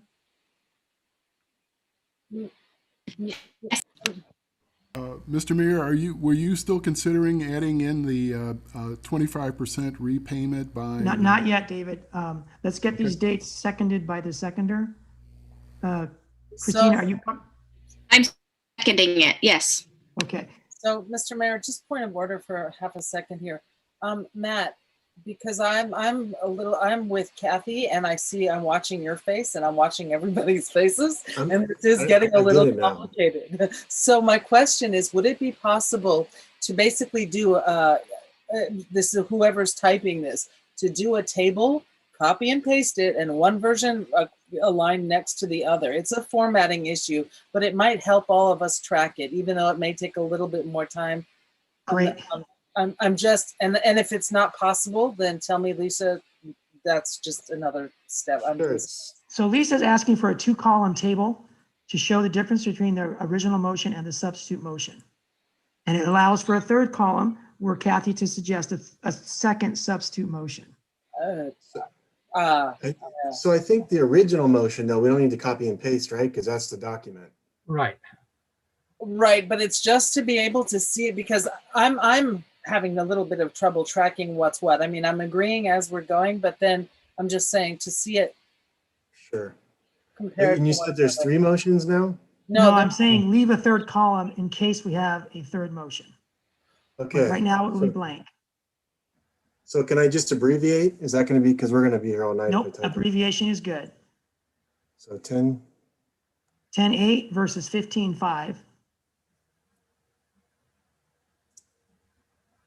Thank you, Matt. I'm sorry to give more. No, it's okay. It's good. It's just for the bigger picture for all of us. So it's the second one is.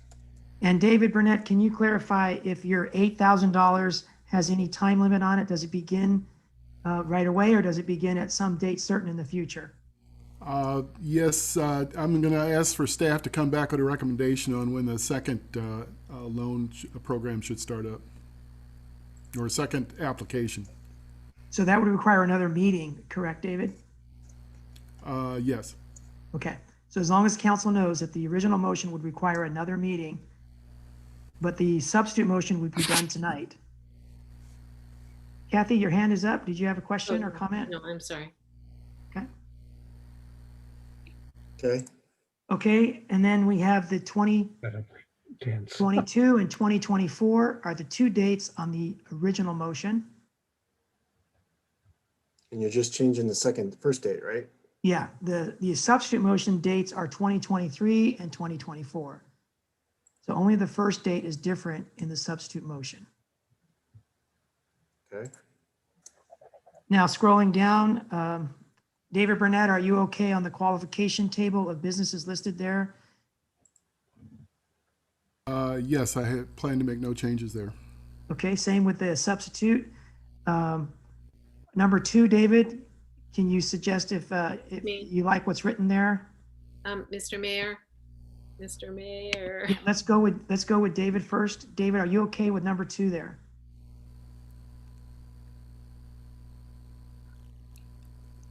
Yes. As I am. Kathy, go ahead. it was on the previous one. Can we just collapse the general the general retail and collapse it into the general sales? I'm not sure that we need both.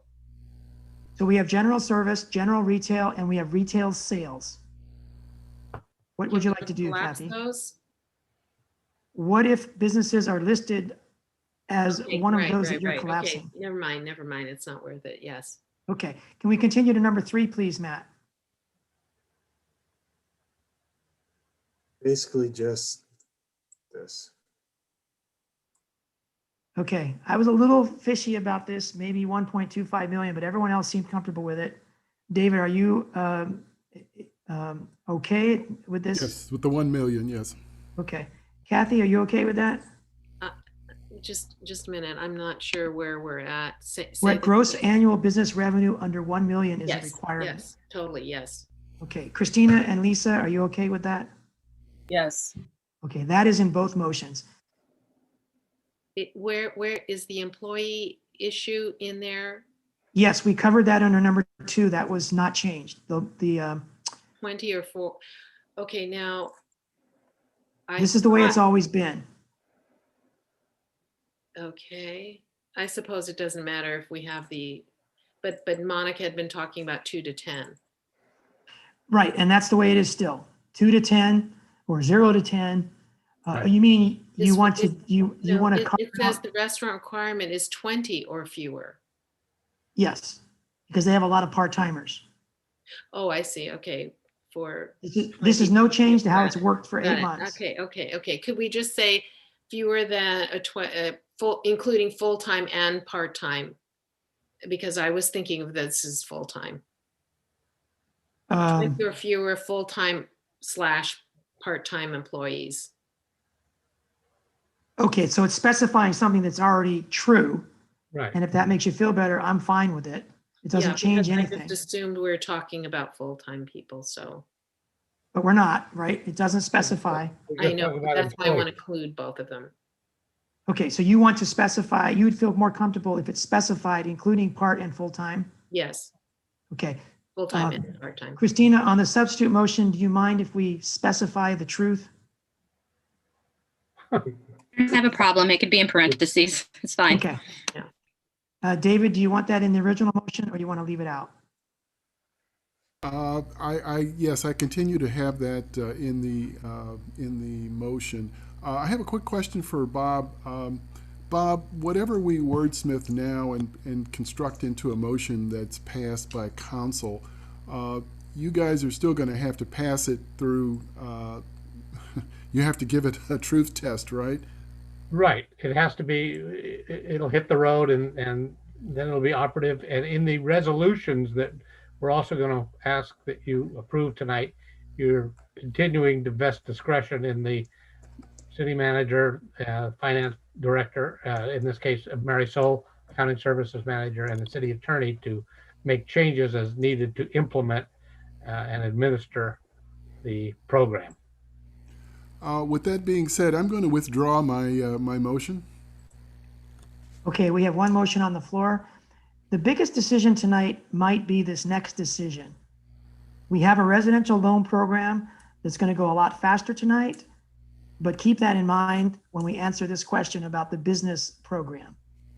Last night I suggested 500,000 without thinking about the residential loan program. So what do the 4 of you think?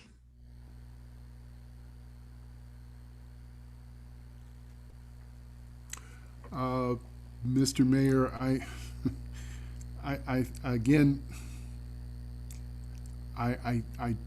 don't, are you asking us, do we want to make the residential match the business? No, I'm asking for an allocation number to plug in to the business loan program. I think the original allocation of 200,000, I might be comfortable with 300,000, but I think the original allocation was fine. The original allocation for the business program was 100,000, as was the residential program. Correct. But I thought we had, okay, then You would be augmenting that amount. Okay. I'm sorry, Bob. Can you finish, please, Dave, and then we'll go to Bob. Okay. Yeah, I'll suggest an amount of 200,000, not to exceed 200,000.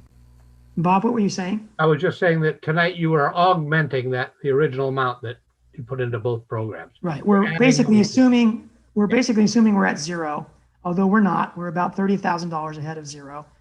But I am suggesting that we add $400,000 tonight, make that plug-in number 400,000 tonight for the business loan program. And you would also be designating which fund that should come from. And I think the city manager may want to weigh in on that. I'm not sure. Yeah, and that's a different, I'm going to say the general fund, but exactly where in the general fund, Right. we will decide. And it's probably going to be the 3 million or the 9.75 million unallocated funds. Christina Medina Dirksen, does your second hold to the 400,000? Yeah, it does. Now, if you would prefer a different amount, please speak up. Lisa, David, I know David's was 200. Kathy, I'm just trying to get this going. Yeah, I'm good with 400. And you're saying this is for the business? Correct. We okay, haven't touched yeah. the residential yet, but I'm leaving in my concept $100,000 for the residential. But that's really neither here nor there until we get to it. I'm good with that. So, Councilmember Berkeley? yeah, just to your comment about $100,000 for residents, and I haven't seen the spreadsheet, but where has more of our money gone, towards residents or business?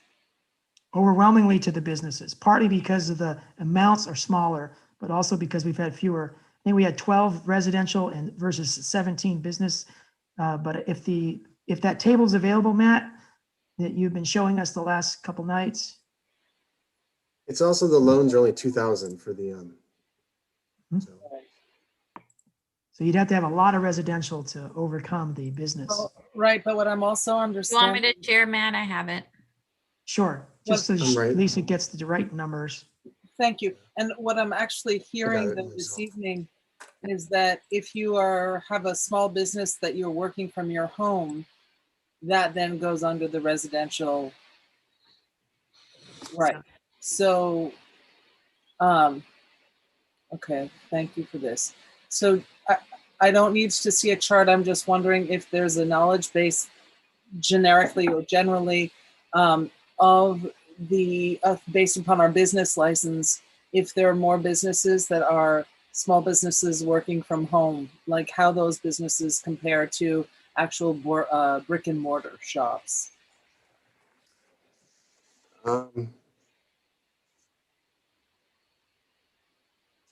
It's a very Sorry. Yeah, I was gonna say I would have to run the numbers to see home occupations. I don't think that was in your chart, Matt.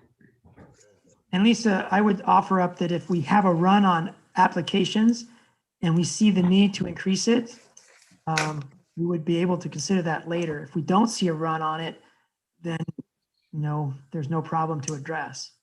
So can we then take that same principle and apply it to the businesses and set it at about 300 and then see if we need to go more? That's a very logical question. Was someone else talking? I'm sorry, Lisa, maybe it was you. May I speak, Mr. Yes. Mayor? So I think traditionally what we've seen is that there's a significant amount of businesses that have applied, and we ended up shifting some of the individual over to the business when it became clear that there was more demand for the business.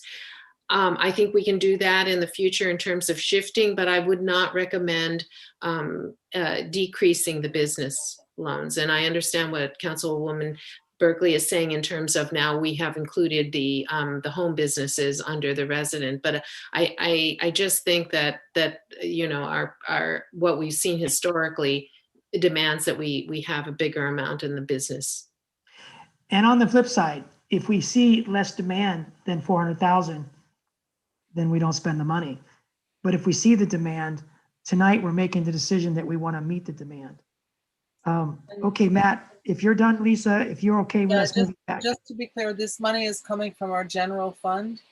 Yes, we don't know yet, but I'm anticipating it's going to come from the unallocated 9.75 million of our general fund. But Lane Long is going to weigh in on that. And Lane, this is probably a good time to do it.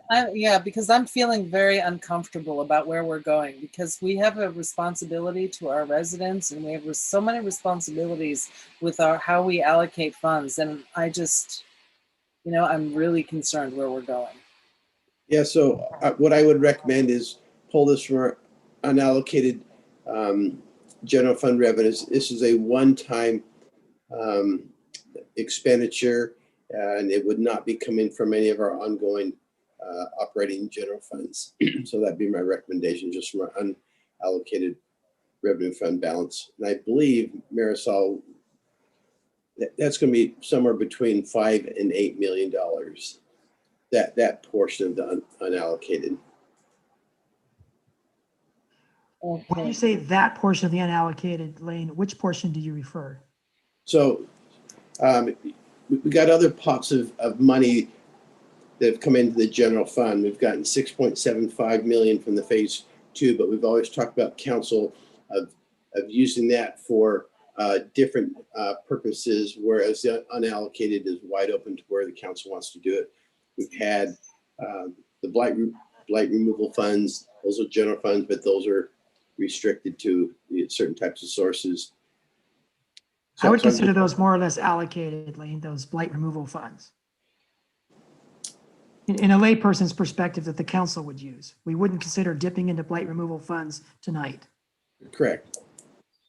But we would, and so if we can set aside the land revenue funds, put those aside for tonight, we're not going to dip into those. I'm fine with that. You're saying there's how much unallocated? 5 to 8 million. Once we close out our books, finish our audit, we'll have a better sense on that. Okay, that's a lot more than I thought. I thought we were going to have 3 million at the end of June 30th. So can I continue with, so to this point, I don't want to cut you off. I probably cut you off and I apologize. Please continue. Okay, so with this in mind, then we discussed this a while ago, but just for the record, so people are clear, generally, how much of a city's budget does one keep on reserve? Our policy is 20%, and so we have a approximate $5 million reserve that we're not talking about dipping into tonight. That's not what we consider unallocated. We consider that allocated as to a 20% emergency reserve, which I would think a pandemic might fit, but we're not talking about touching that tonight. Okay, and then, and we've lost, because of the pandemic to date, approximately how many million? Out of our operating fund, we cut about 4 million. So we lost about $4 million. And that's over 2 years. So we lost 2 million last fiscal year, and we're projected to lose another 2 million this fiscal year ending June 30th, 2021, for a total of $4 million loss due to COVID. And then we have all kinds of other things. I'm just thinking about, like, they're looming PERS rates that were, and I believe my recollection is somewhere between 700,000 and 800,000. I have questions about that. I have questions about our new fire company, which is getting paid through grants. You know, the second engine, my recollection is being paid out over the next 3 years, and each year there's a kind of a step down as far, and so ultimately it's our responsibility for paying for that. And I'm also concerned about our paying off our bond with Abrams. So I just want to bring those, because I believe that those are issues that would come from the same pot, so to speak. Is that correct? Yes, and we know that our PERS cost over the next 5 years are going to increase dramatically. I think we're going to see the PERS discount, their investment rate has already dropped, and yeah, we don't know what those could be, but yeah, those could be anywhere from 500,000 to 800,000 additional each year that gets added to the general fund revenue, and we see this spike happening probably up the next 5 years, and then it'll taper off for another 5 years, and then our PERS rates will finally start to drop down a little bit. You're correct in that when we added the second engine company out there at the airport, we did that through a grant, and that's a 3-year grant. And so we are funding those positions this year from the grant.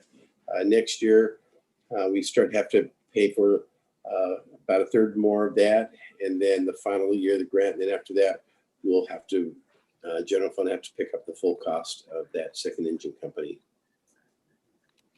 And we're going to go to Christina Medina Dirksen. First, I want to mention that $400,000, if this were to pass tonight, of the 6.5 million leftover unallocated monies, because Lane said 5 to 8 million.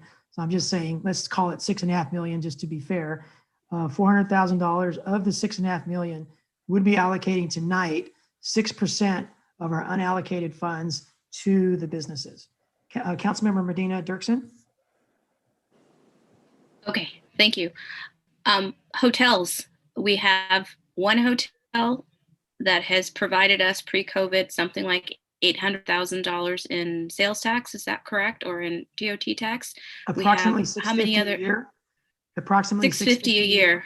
And it's going to from go one up, hotel. and it will go up to Right. 750 when the COVID is over, because that's what it was going to before COVID ended because of the 2018 tax increases. Okay, and we have how many other hotels that are coming online potentially within the next year? Is there any projections what they may bring in? We don't have any hotels online in the next year. The Hampton is under construction. They take about 1.5 years to build. How about by the time of the end of this loan period? Within, what are we looking at? By 2024? Yeah, Hampton Inn should be online at that point in time, and the Marriott Spring Hill Suites, their application is in for a second hotel, and that would potentially be online by 2024. Okay, I know that it's impossible to project because of COVID and other conditions, but if we return to a little bit of normalcy, it would appear that we would be able to recoup that or have that back in our hands by 2024 possibly, or 25. But again, impossible to project. The only point I was making is that our hotels have the potential to reflush what we've put out. As do some of these small businesses if they stay in business. Councilmember Biala? Yes. First, I think we're going off on a tangent here. I think, I've heard, all the city's expenses, and now I hear council member Medina Dirksen now talking about income. I think this discussion has gotten, we're not discussing the budget at this point. I think that if the general manager, and since we don't have Eric now, whoever is taking that role of the finance director, if they say that this amount of money it still allows us a balanced budget of sorts in a dire crisis that everyone in the country and the world is facing, that we don't endanger our operations financially, then I am okay with this. This is not just a usual expense. We're not asking for another piece of development somewhere for the future. We're asking to help our residents in a time of crisis. And if we are not bankrupting our city, then I think we have an obligation to go down that way. But I don't think that us reviewing the budget at this point is going to get us to the finish line tonight. Well, I think Lisa's inquiry was critical, because for the council members to feel comfortable, they need to be able to ask these big picture questions that have a bearing on how much we allocate tonight, because it's an unprecedented amount for us to be doling out to invest in our businesses. Yes, So but I I want think folks to, go ahead, Kathy. But can we get some assurance then from our city staff about that amount of money, because we can't solve it among ourselves. I'm very comfortable as long as it's coming from the unallocated reserve balance, because if we're trying to pull it from our operating general fund revenues, then that would be a very different situation. But the reserve unallocated, council has not designated that for anything. And so this is certainly a use that the council can prioritize and designate. Let's go to Councilmember, and if you're done, Yes, I Mayor am. Pro Tem? Thank you, Mr. Mayor. Okay, thank you very much. And to Lane, thank you. Let's go to David Burnett, Councilmember Burnett. Oh, I just wanted to interject that cities operate on revenues received, and monies are allocated based on budget projections and actual funds that we operate with. It's always important to consider the budget when we're making financial commitments by the city. It's absolutely a requirement. Thank you. Thank you, David. Okay, can we go back, Matt, to share the screen by you with the terms? We only have one motion or one column, so we just can look at that. I don't know if you want, yeah, if you can go back to the loan terms. Before you do that, can I just one thing that's been going in my head, and I don't want to make this more difficult at all. Could you see my screen just switch? Yes.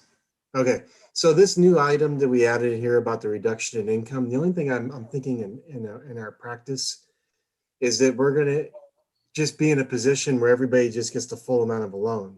Because how do you're not going from, you're getting a loan because you have expenses that you can't pay for. You're going because you have a broad range of income reduction. So it's just going to, I think, put us in a position where everybody just gets a full amount of loan. And if you're comfortable with that, that's fine. I just want that to be a point to consider. Do you have a suggestion, Matt? This one's tougher. I mean, because if somebody shows us bank statements and over the last year they have a $10,000 reduction in their revenue, or a $1 reduction, right? It could be a $1 reduction. Well, okay, a $1 reduction. Does that mean a $1 loan is one question? But a second question is, does that mean that their expenses also are the same? That they're, so anyway, if that's the intent, that it's a kind of a dollar for dollar, amount in reduction, we can do that up to 10,000, I guess. Yeah, I don't think that was the intent. Can you go back to the language, Matt? I'm sorry to ask you to keep switching screens, but I think we're going to need to go back to the other document anyway, the loan terms, because I thought that the income reduction was only part of it, that you had the discretion of using other metrics to decide on, yes. We do, but I think it's still the same situation as how do you which document is that? Matt, my sense from the discussion, it was not a dollar reduction. It was just another criteria to look at. And again, I think we aren't going to be able to identify every type of reduction exactly what it is, but I think we need to have some discretion that as you and Marisol look at those. And if you feel that is an appropriate type of revenue reduction, then that's my sense of where the council is going at it. Right, and it's up to Bob to make the tough decision if that's legally applicable or not. Right now, we're seeing the application, Matt, not the loan terms. Okay, I was on that, so man, I don't know how we're seeing different things. I'll go back again. I got like 15 windows open. Yeah. Where'd it go again? Checklist. No texting during the meetings, Lane. Just kidding. Okay. We can see. You're looking at it right here? Yeah, we see the loan terms now. And so if they show you delinquent bills, that's one metric. If they show you income reduction, that's another metric. Correct? That's correct. So the question is, I mean, like I said, for expenses, it's easy to say. They have, $500 in expenses. Here's their bills. Income reduction is going to be over, I guess, a certain period, and we'd have to base the loan on that certain period of. Marisol, you look like you're thinking. Yeah. I just wanted to say that we've been doing this in the previous loan rounds. A lot of someone mentioned this earlier. A lot of businesses didn't get to do their taxes right away when the loan program started. So we used their profit and loss income statements. And then they were able to show by that comparatively to the year prior, the reduction in income.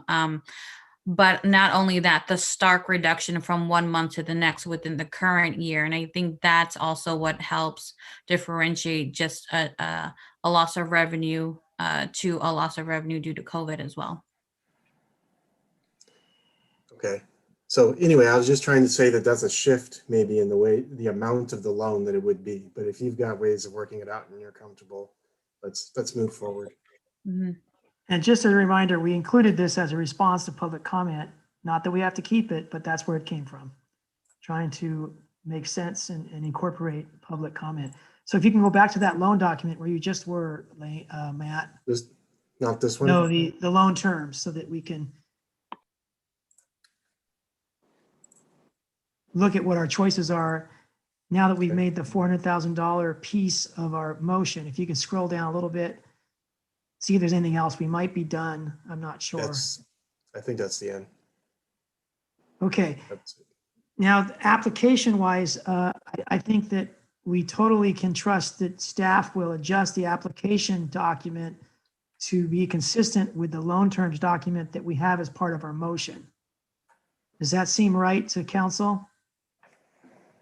That we don't have to wordsmith the application tonight? Councilmember Medina Dirksen? I don't think that we do, but I do have a question about it. Go ahead. Will it be available online? It's okay if it's not. No, we've actually got it all online right now. If you go to our COVID pages, there's the business and residential loans page.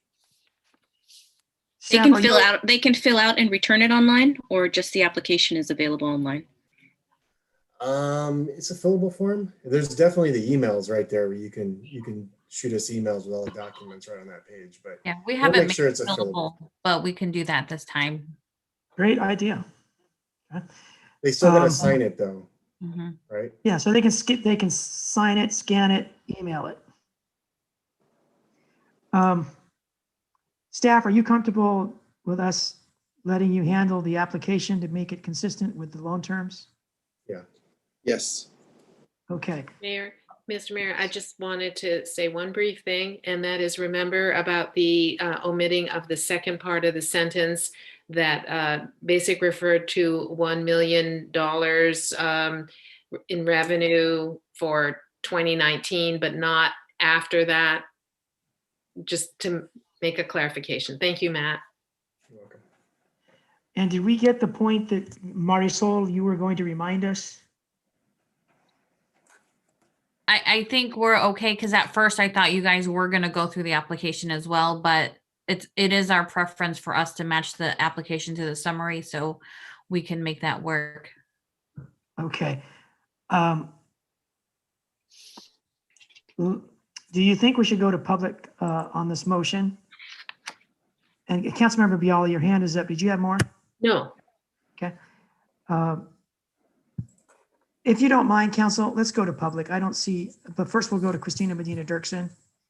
Just adding the e-digital signature, whether that's a possibility. Don't know if we have the technology, but that's common now.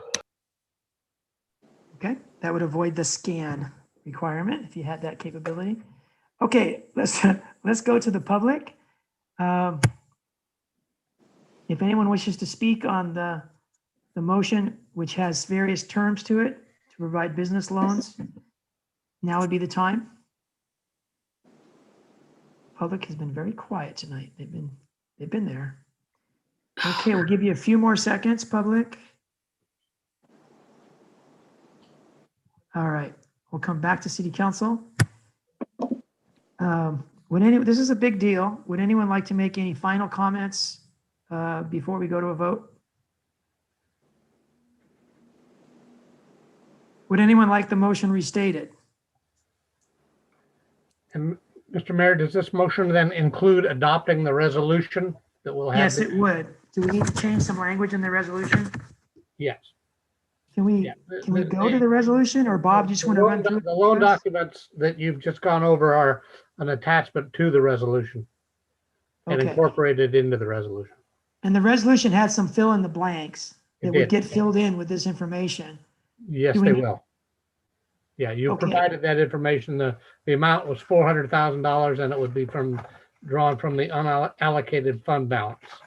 Okay, so I will modify my motion to say that we approve this $400,000 allocation and the resolution to go along with it, with these terms that we've discussed, such as are on the screen right now, which is 15 plus 5 and not 45 plus 5, Matt.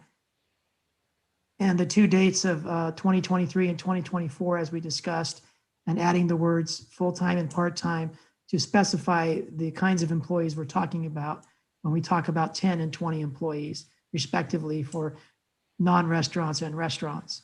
So that would be my motion. Does the second hold? It does. We basically just added the resolution to it. So I'm sorry, just for a point again of clarification, do we have in here that what Councilmember Burnett had put something in, which I don't see in either one, but that a percentage needed to be paid back, like a good faith percentage by a certain date? Is that still in here? It's not in here, but I'm willing to talk about that again. I kind of like the, go ahead, Lisa. Oh, I'm sorry, go ahead.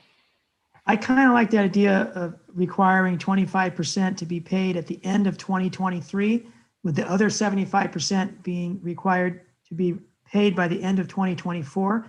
But if there's no penalty to not paying that first early payment, it waters it down a little bit. So that's why I wasn't pushing hard for it. I didn't want to, I didn't want to go into default because they couldn't pay the first 25%, because that really throws their business into a tailspin. So let's go to Councilmember Burnett on that question, or other input you might have, David.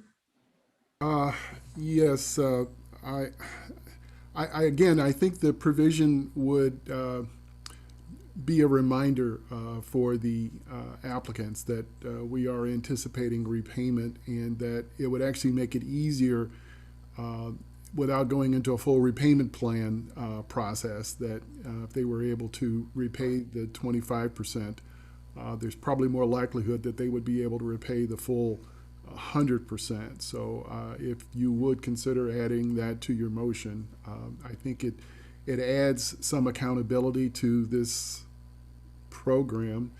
And so, yeah, I'm struggling right now to whether or not to support this motion. I think there's some real gaps in accountability and even in transparency with the two loans, the inequities that's going to engender. I do feel that the loan program does need additional monies, it does need additional support.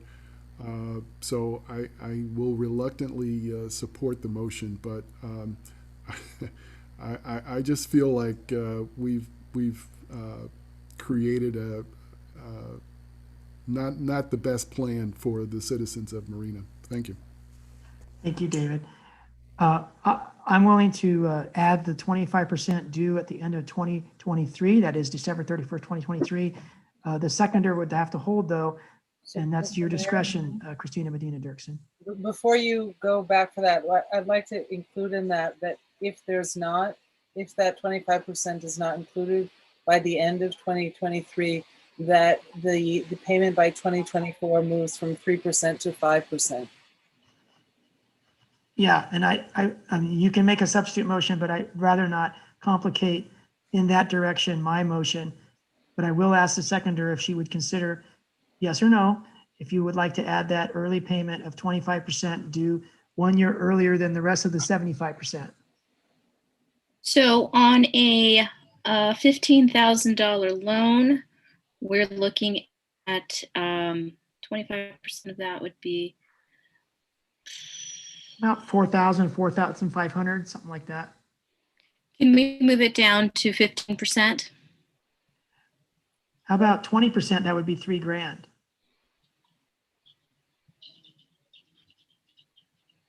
Okay, I can live with that. It's nice and simple. Okay, so the second, the only motion on the floor we have has been modified to say that there is an early payment due of 20%, which would equal $3,000 if it was a $15,000 loan, or a different amount depending on the rate. And let's go to Councilmember Biala. You're muted, Kathy. I'm sorry. I am in favor of that revision and a reminder, at the end of 2023 that the loan is coming fully due by the end of that next year. So I'm fine with that. I'm fine without a penalty because I think that as Council Member Burnett suggested, we are trying to remind them that this is due. It's a smaller amount of money, so it's not. I don't think we're going to be risking anything more than non-payment at the end of the year. So I think we'll just keep it simple. I'm in favor of that. I do have, I am going to in favor of this resolution, even though I'm not fully in agreement with all of the parameters. I think if I was trying to make a substitute motion, but I'm just going to drop it for time's sake because I think we're trying the best we can, and I don't want to hold up the process. But I would have rather seen a 10-5 rather than a 15-5. So that's. But I'm going to vote for the motion, and when it comes that time. Okay, thank you, Mayor Pro Tem Biella. Councilmember Marina Dirksen.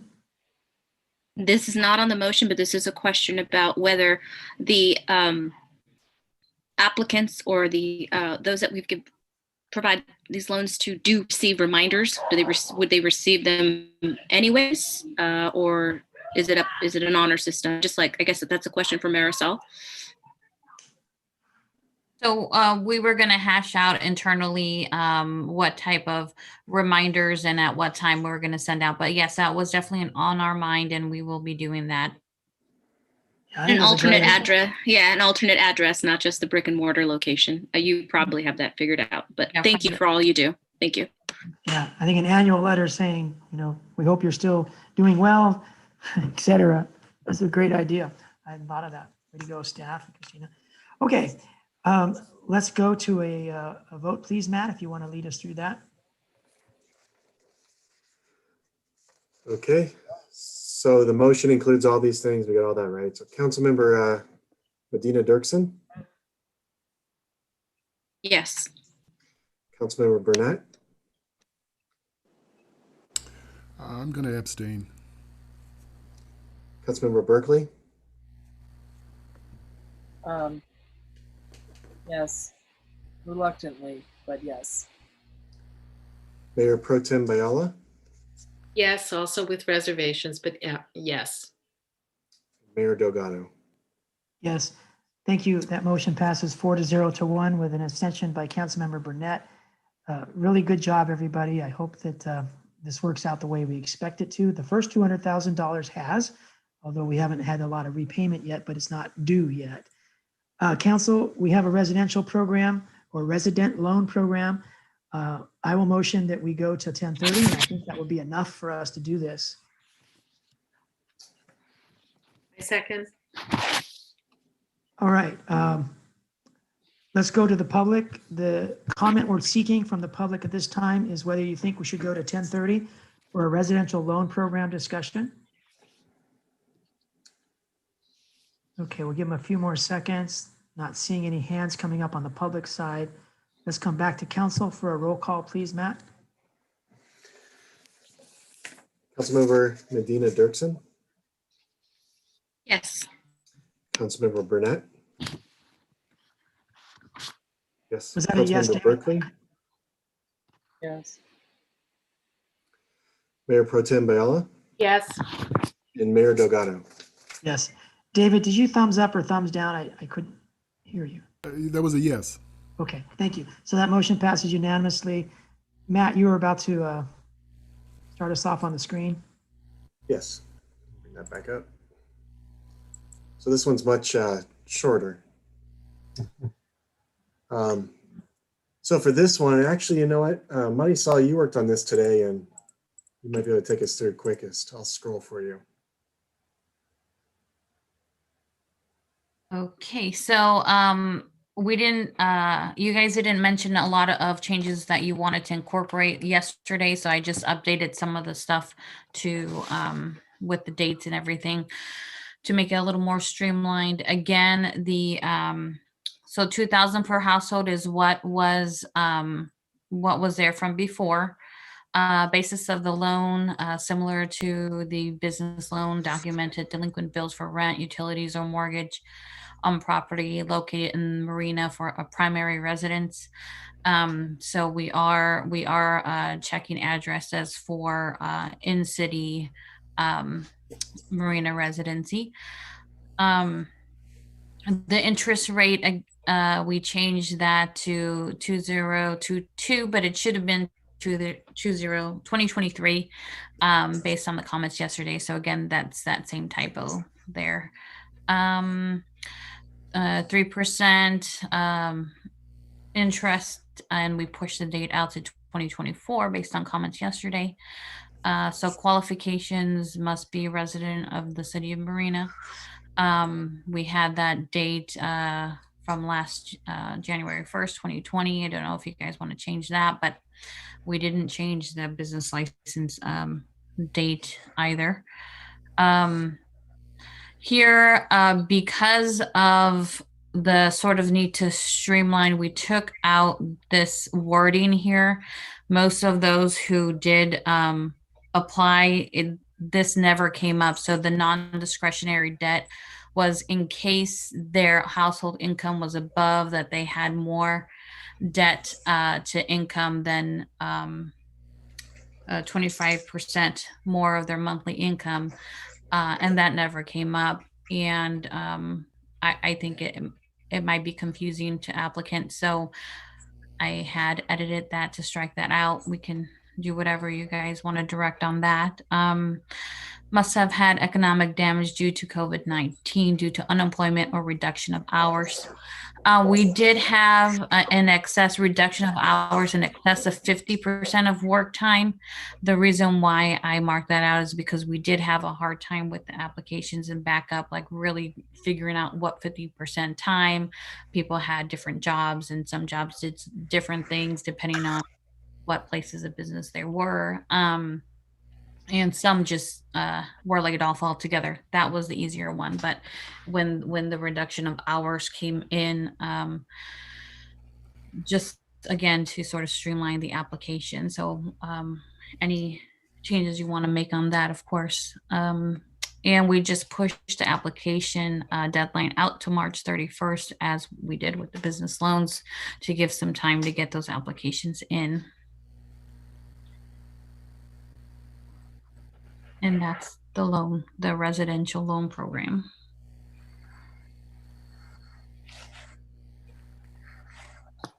Thank you very much, Marisol.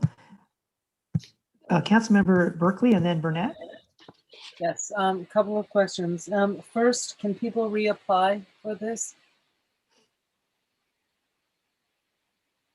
I don't think we thought about that on the residential loan, did we? No, we didn't specify that here. I think that direction would come from council. We did, similar to the business loans, that not everyone got 2,000. So if you want to make that consideration for the second timers, as you were stating, to have them be able to get up to that 2,000 if they needed help still, we can work that in. So what I'm concerned about is rent. And while we have a moratorium on evictions right now, I'm very concerned about rent and mortgages. And so $2,000 in some cases is barely enough to cover rent. So I, as much as I don't want to deconstruct this, I'm wondering, I think that if we include maybe proof of rental agreement, and that maybe we increase the amount, per person, I don't know, up to maybe $4,000 or $5,000 in order to cover rent, and maybe up to 2 months rent, or we put in wording around that, and with maybe an additional, I don't know, $500 for food or utilities or bills or something like that. Are you suggesting 10,500, Councilmember Berkeley? No. How did you get to 10,500? I'm 2 thinking, months of 2 months of rent plus $500 expenses. no, I'm thinking, so say 2,000. So 2 months of rent I'm thinking basically say 5,500 or 6,000 per month. Well, I guess we could start to build a motion, and then if someone wanted to make a substitute, that's always an option. But would you like to start to build a motion, Lisa, or you want to hold off on that? I see a couple of other council members' hands up, so I'd like to hear what they say before putting in a motion. Do you have any other input, Lisa? Not at the moment, no. Okay. All right. Thank you. Let's go to Councilmember Burnett and then Councilmember Diallo. Yeah, just to make things simpler, I think the dates of this program should match up with the dates of the business program. And on qualifications, number 2, the household income of 80%, less than 80% is really, it's in there because of the low income. And I think there are a number of folks who are not in that category, but have also suffered economic impact. So I would ask that you remove the 80% requirement also, and just strike number 2 altogether. David, would you be willing to go 100 to 120 somewhere in there, or you want it like okay for people that are 400%? Would you still want to give them?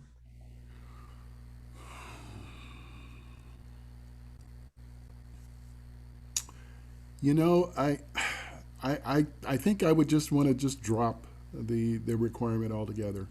Okay.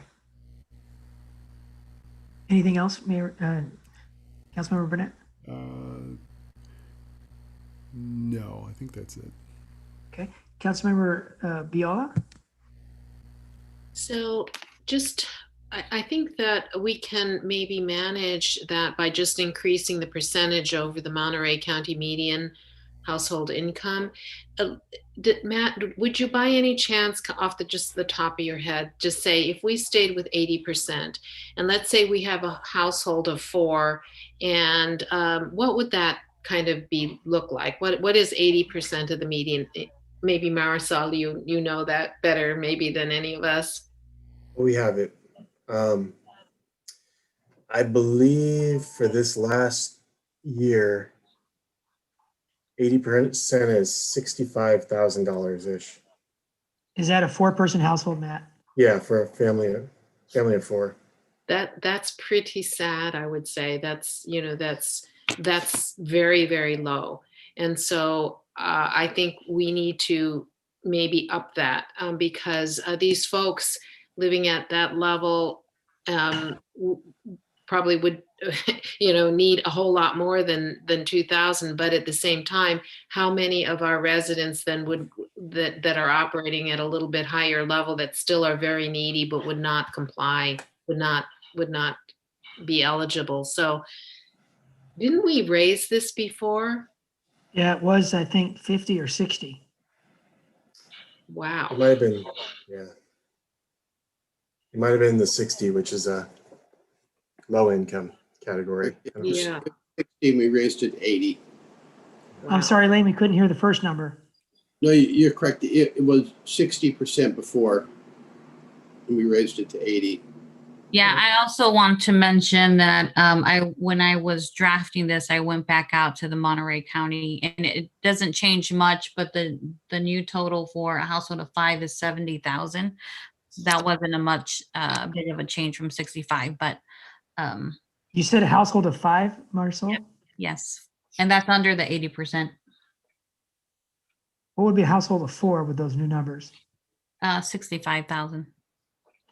And the same for a household of 5 doesn't change? They're both 65? No. 70. No, that's under the updated amounts from the Monterey County website. Okay.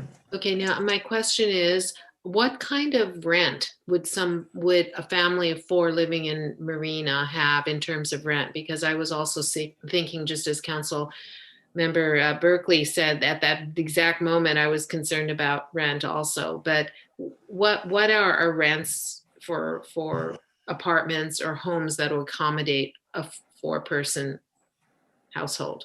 I think a 3 or 4 bedroom unit would cost around 2,200 to 2,500. At least, because I mean, and also, that's assuming, that's making a series of assumptions also about the style of which people are living. As I think most of us know, we have apartments that have 8, 10, even 10 people living in a 1 bedroom or 2 bedroom.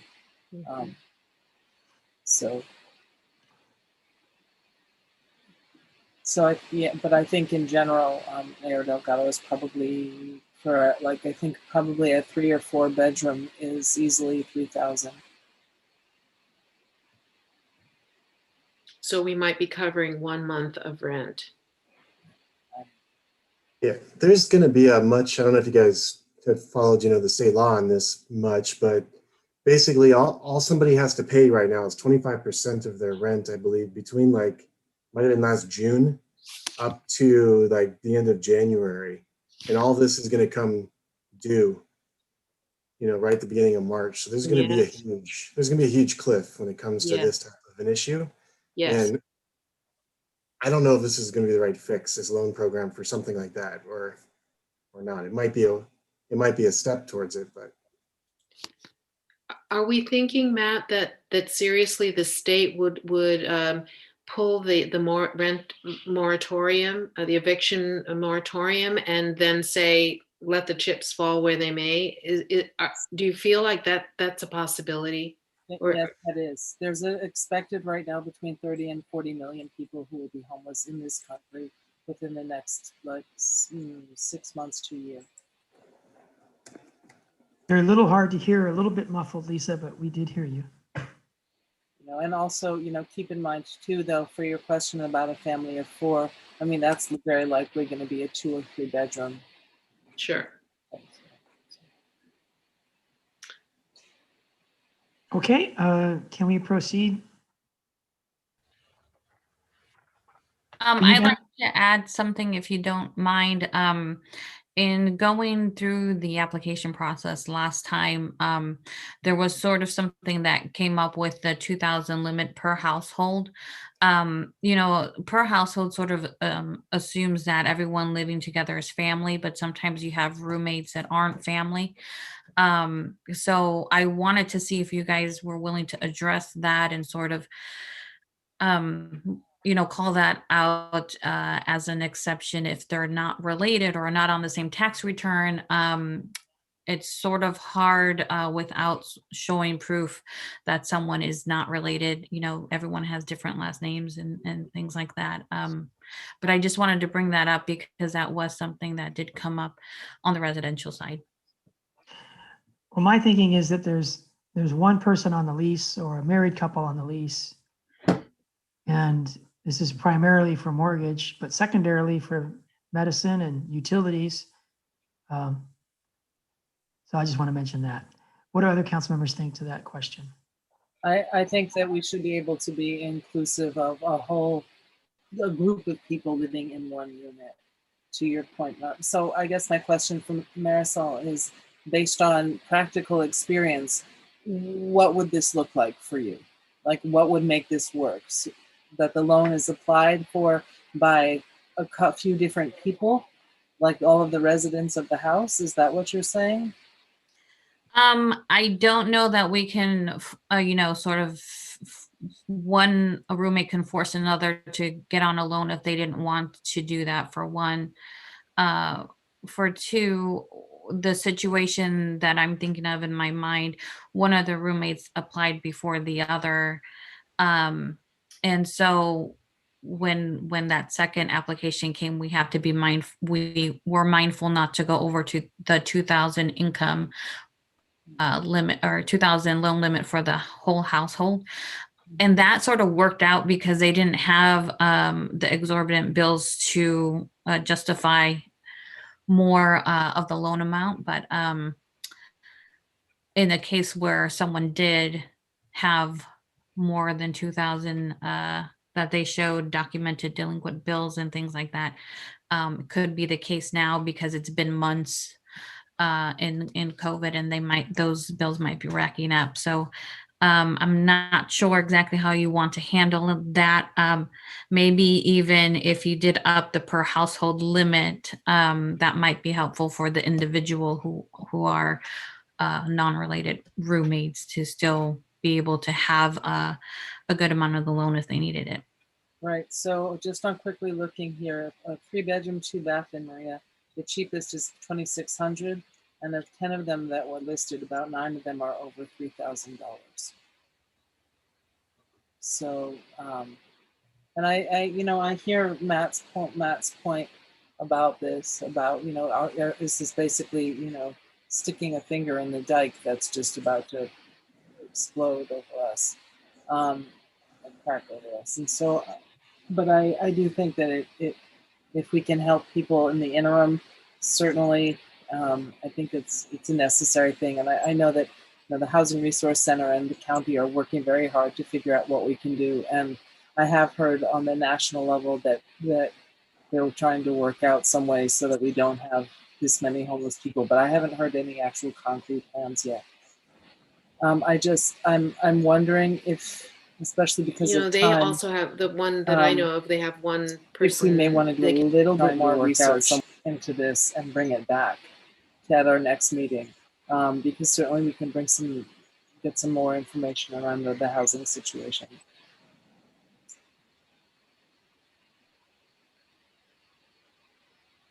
How does council feel about bringing this back? I'm not opposed to that. I think we have to watch and see what happens on the federal level. And the state level. Yeah. Yes, exactly. So I'm not opposed to that. I felt that the business ones were much more dire because there are resources for residents, and there's the eviction moratorium. And I kind of feel like there are some resources out there. So I'm not opposed to bringing this back. Right, there are not a lot of resources, but there is a moratorium that is supposed to last. I believe now we've extended it to the end of March. Is that correct, Matt? I believe I'm blanking right now. It could be the end of February, and then March is when the payments come due, or vice versa. Could it be the start of February? It's February, March. So yeah, we got about 2 months probably before I think the Yes. eviction moratorium is lifted in It is at the end of February, by the way. end of February. Would the council object if we made a commitment to deal with this in January? To give people a 30-day notice of their ability to depend on us or not?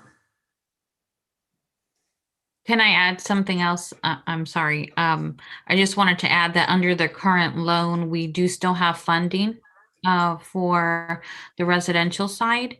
And that's ending December 31st. So if we want to push that out while we're waiting to see what happens, maybe till January, the end of January, I think that could be helpful. That's good. But you know what? Maybe though we do make an amendment to address the issue of multiple names or roommate situation. All right, I'll motion that we extend it to January 31st and allow staff to work on amending that more complicated piece. Seconded. Does that get what you wanted, Lisa? Yes, Not to flesh it out tonight. it does. Okay, Yeah. go ahead, Lisa. So if we're going to get a new version of this, so my motion would be that we keep the current criteria, but that we direct that staff make the necessary adjustments to accommodate multiple roommates. And what was the second part? Extend to January 31st. Yeah, extend to January 31st. I believe AB 3088 stays in effect till February 1st, so So it's the start of February. I believe so. So my motion that you seconded, Lisa, was just what you said. You're muted, Lisa. And that we increase we increase it by $1,500 to $3,500. Okay, I'll modify my motion to increase it to 3,500. So essentially, we're redrafting it, which I'm totally fine with. Just making little tweaks for now. I mean, Okay. And I'd like to add to my motion that we would readdress this in January because the law expires at February 1st. Mr. Mayor, Yes, go ahead, Kathy. it's seconded, right? So can we do discussion? Okay, so I would like to Bob, you said it was February 1. I was under the distinct impression it was February 28th or whatever, how many days are in February. So could we check that out? And also, since this individual loan is also going to pertain to home businesses, could we say on the maximum loan, whatever amount per household / home business, because isn't that what we're folding this under? So I think that would be important. And then I think- Wait, stop there just for a moment, Kathy. I'll add that to my motion if the second holds. Okay, Lisa has affirmatively indicated. Okay, go ahead, Kathy. And then Council Member Burnett suggested that we make the dates similar to the other ones for simplicity's sake. So did you add that as one of your? No, but I will if the second holds. Thank you.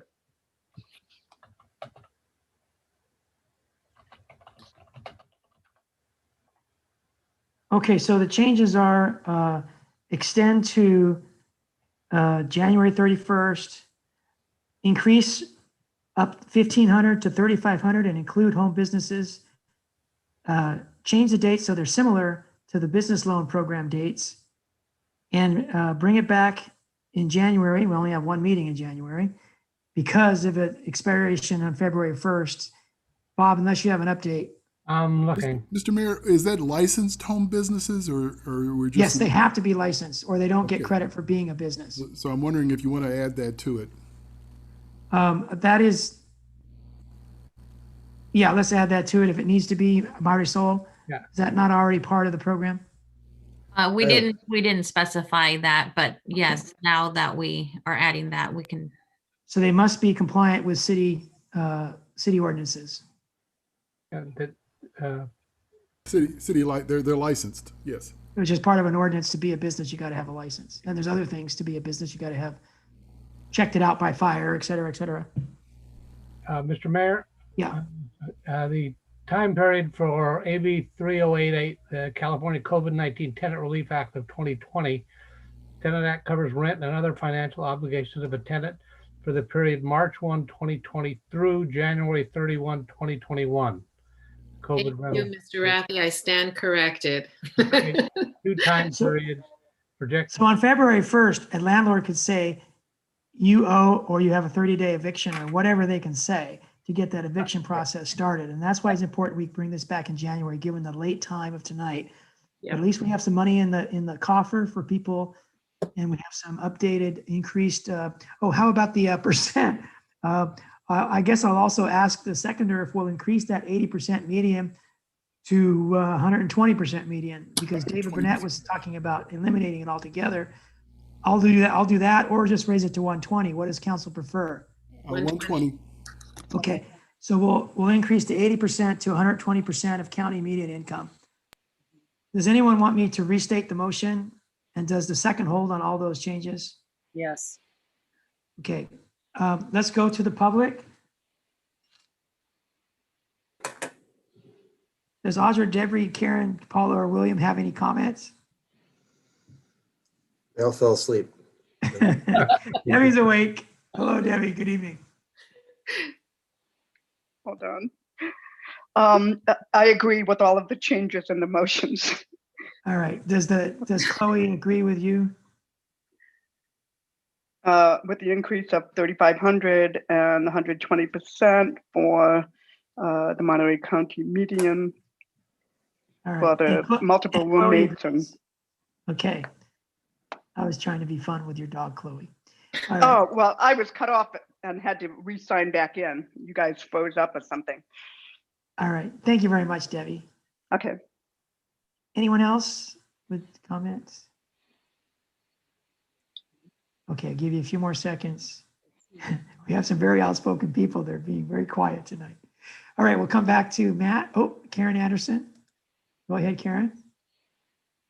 I just wanted to say that I'm really appreciating the competence of all the city staff tonight. Thank you so much. And the council's doing a great job too.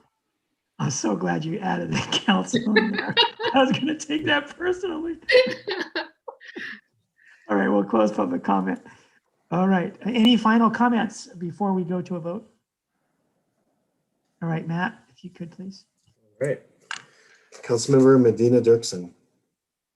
Yes. Councilmember Burnett. Yes. Councilmember Berkeley. Yes. Mayor Pro Tem Bayala. Yes. Mayor Delgado. Yes, that motion passed unanimously. Thank you, everyone, for a long night, but I think it was worth it, every minute of it. Lane, I'm sorry to keep you up and all the staff up as long as we have for 3 nights in a row. I think we have a good product and a way to go into our holidays, feeling pretty good. I want some of what Tina's eating. Yeah, I wish I had some popcorn at times. Hello, Doug and Terry. Thank you for staying with us. Fred and David, Monica, thanks for your input. Happy holidays, everybody. Happy holidays. Thank you. Happy holidays to everybody. Bye. Everyone. Bye. Matt, I have a quick question for you. Sure. Thank Right, you. Diane. Are we still recording? Just the order of roll call just kind of has me thrown off. How are we doing that? Tonight, I was just reading it off the agenda. But yeah, I guess our names are a little bit out of alphabetical order tonight. So. Yeah, Anita had me first, and then I don't know how we're doing it. I just would like clarification at some point, just if it's Kathy or David and then me, or if it's me first. It's been me first, but. So typically it's supposed to be random. So. Oh, yeah, I don't know. Like I said, I was just reading it on the thing. So. I had 2 years of being first. I hated it. Thank you all very much. I felt we did a great job tonight. Good job. It was very good. Thank Good you. night. Everybody. Bye, everybody. Happy holidays. Holidays. You too.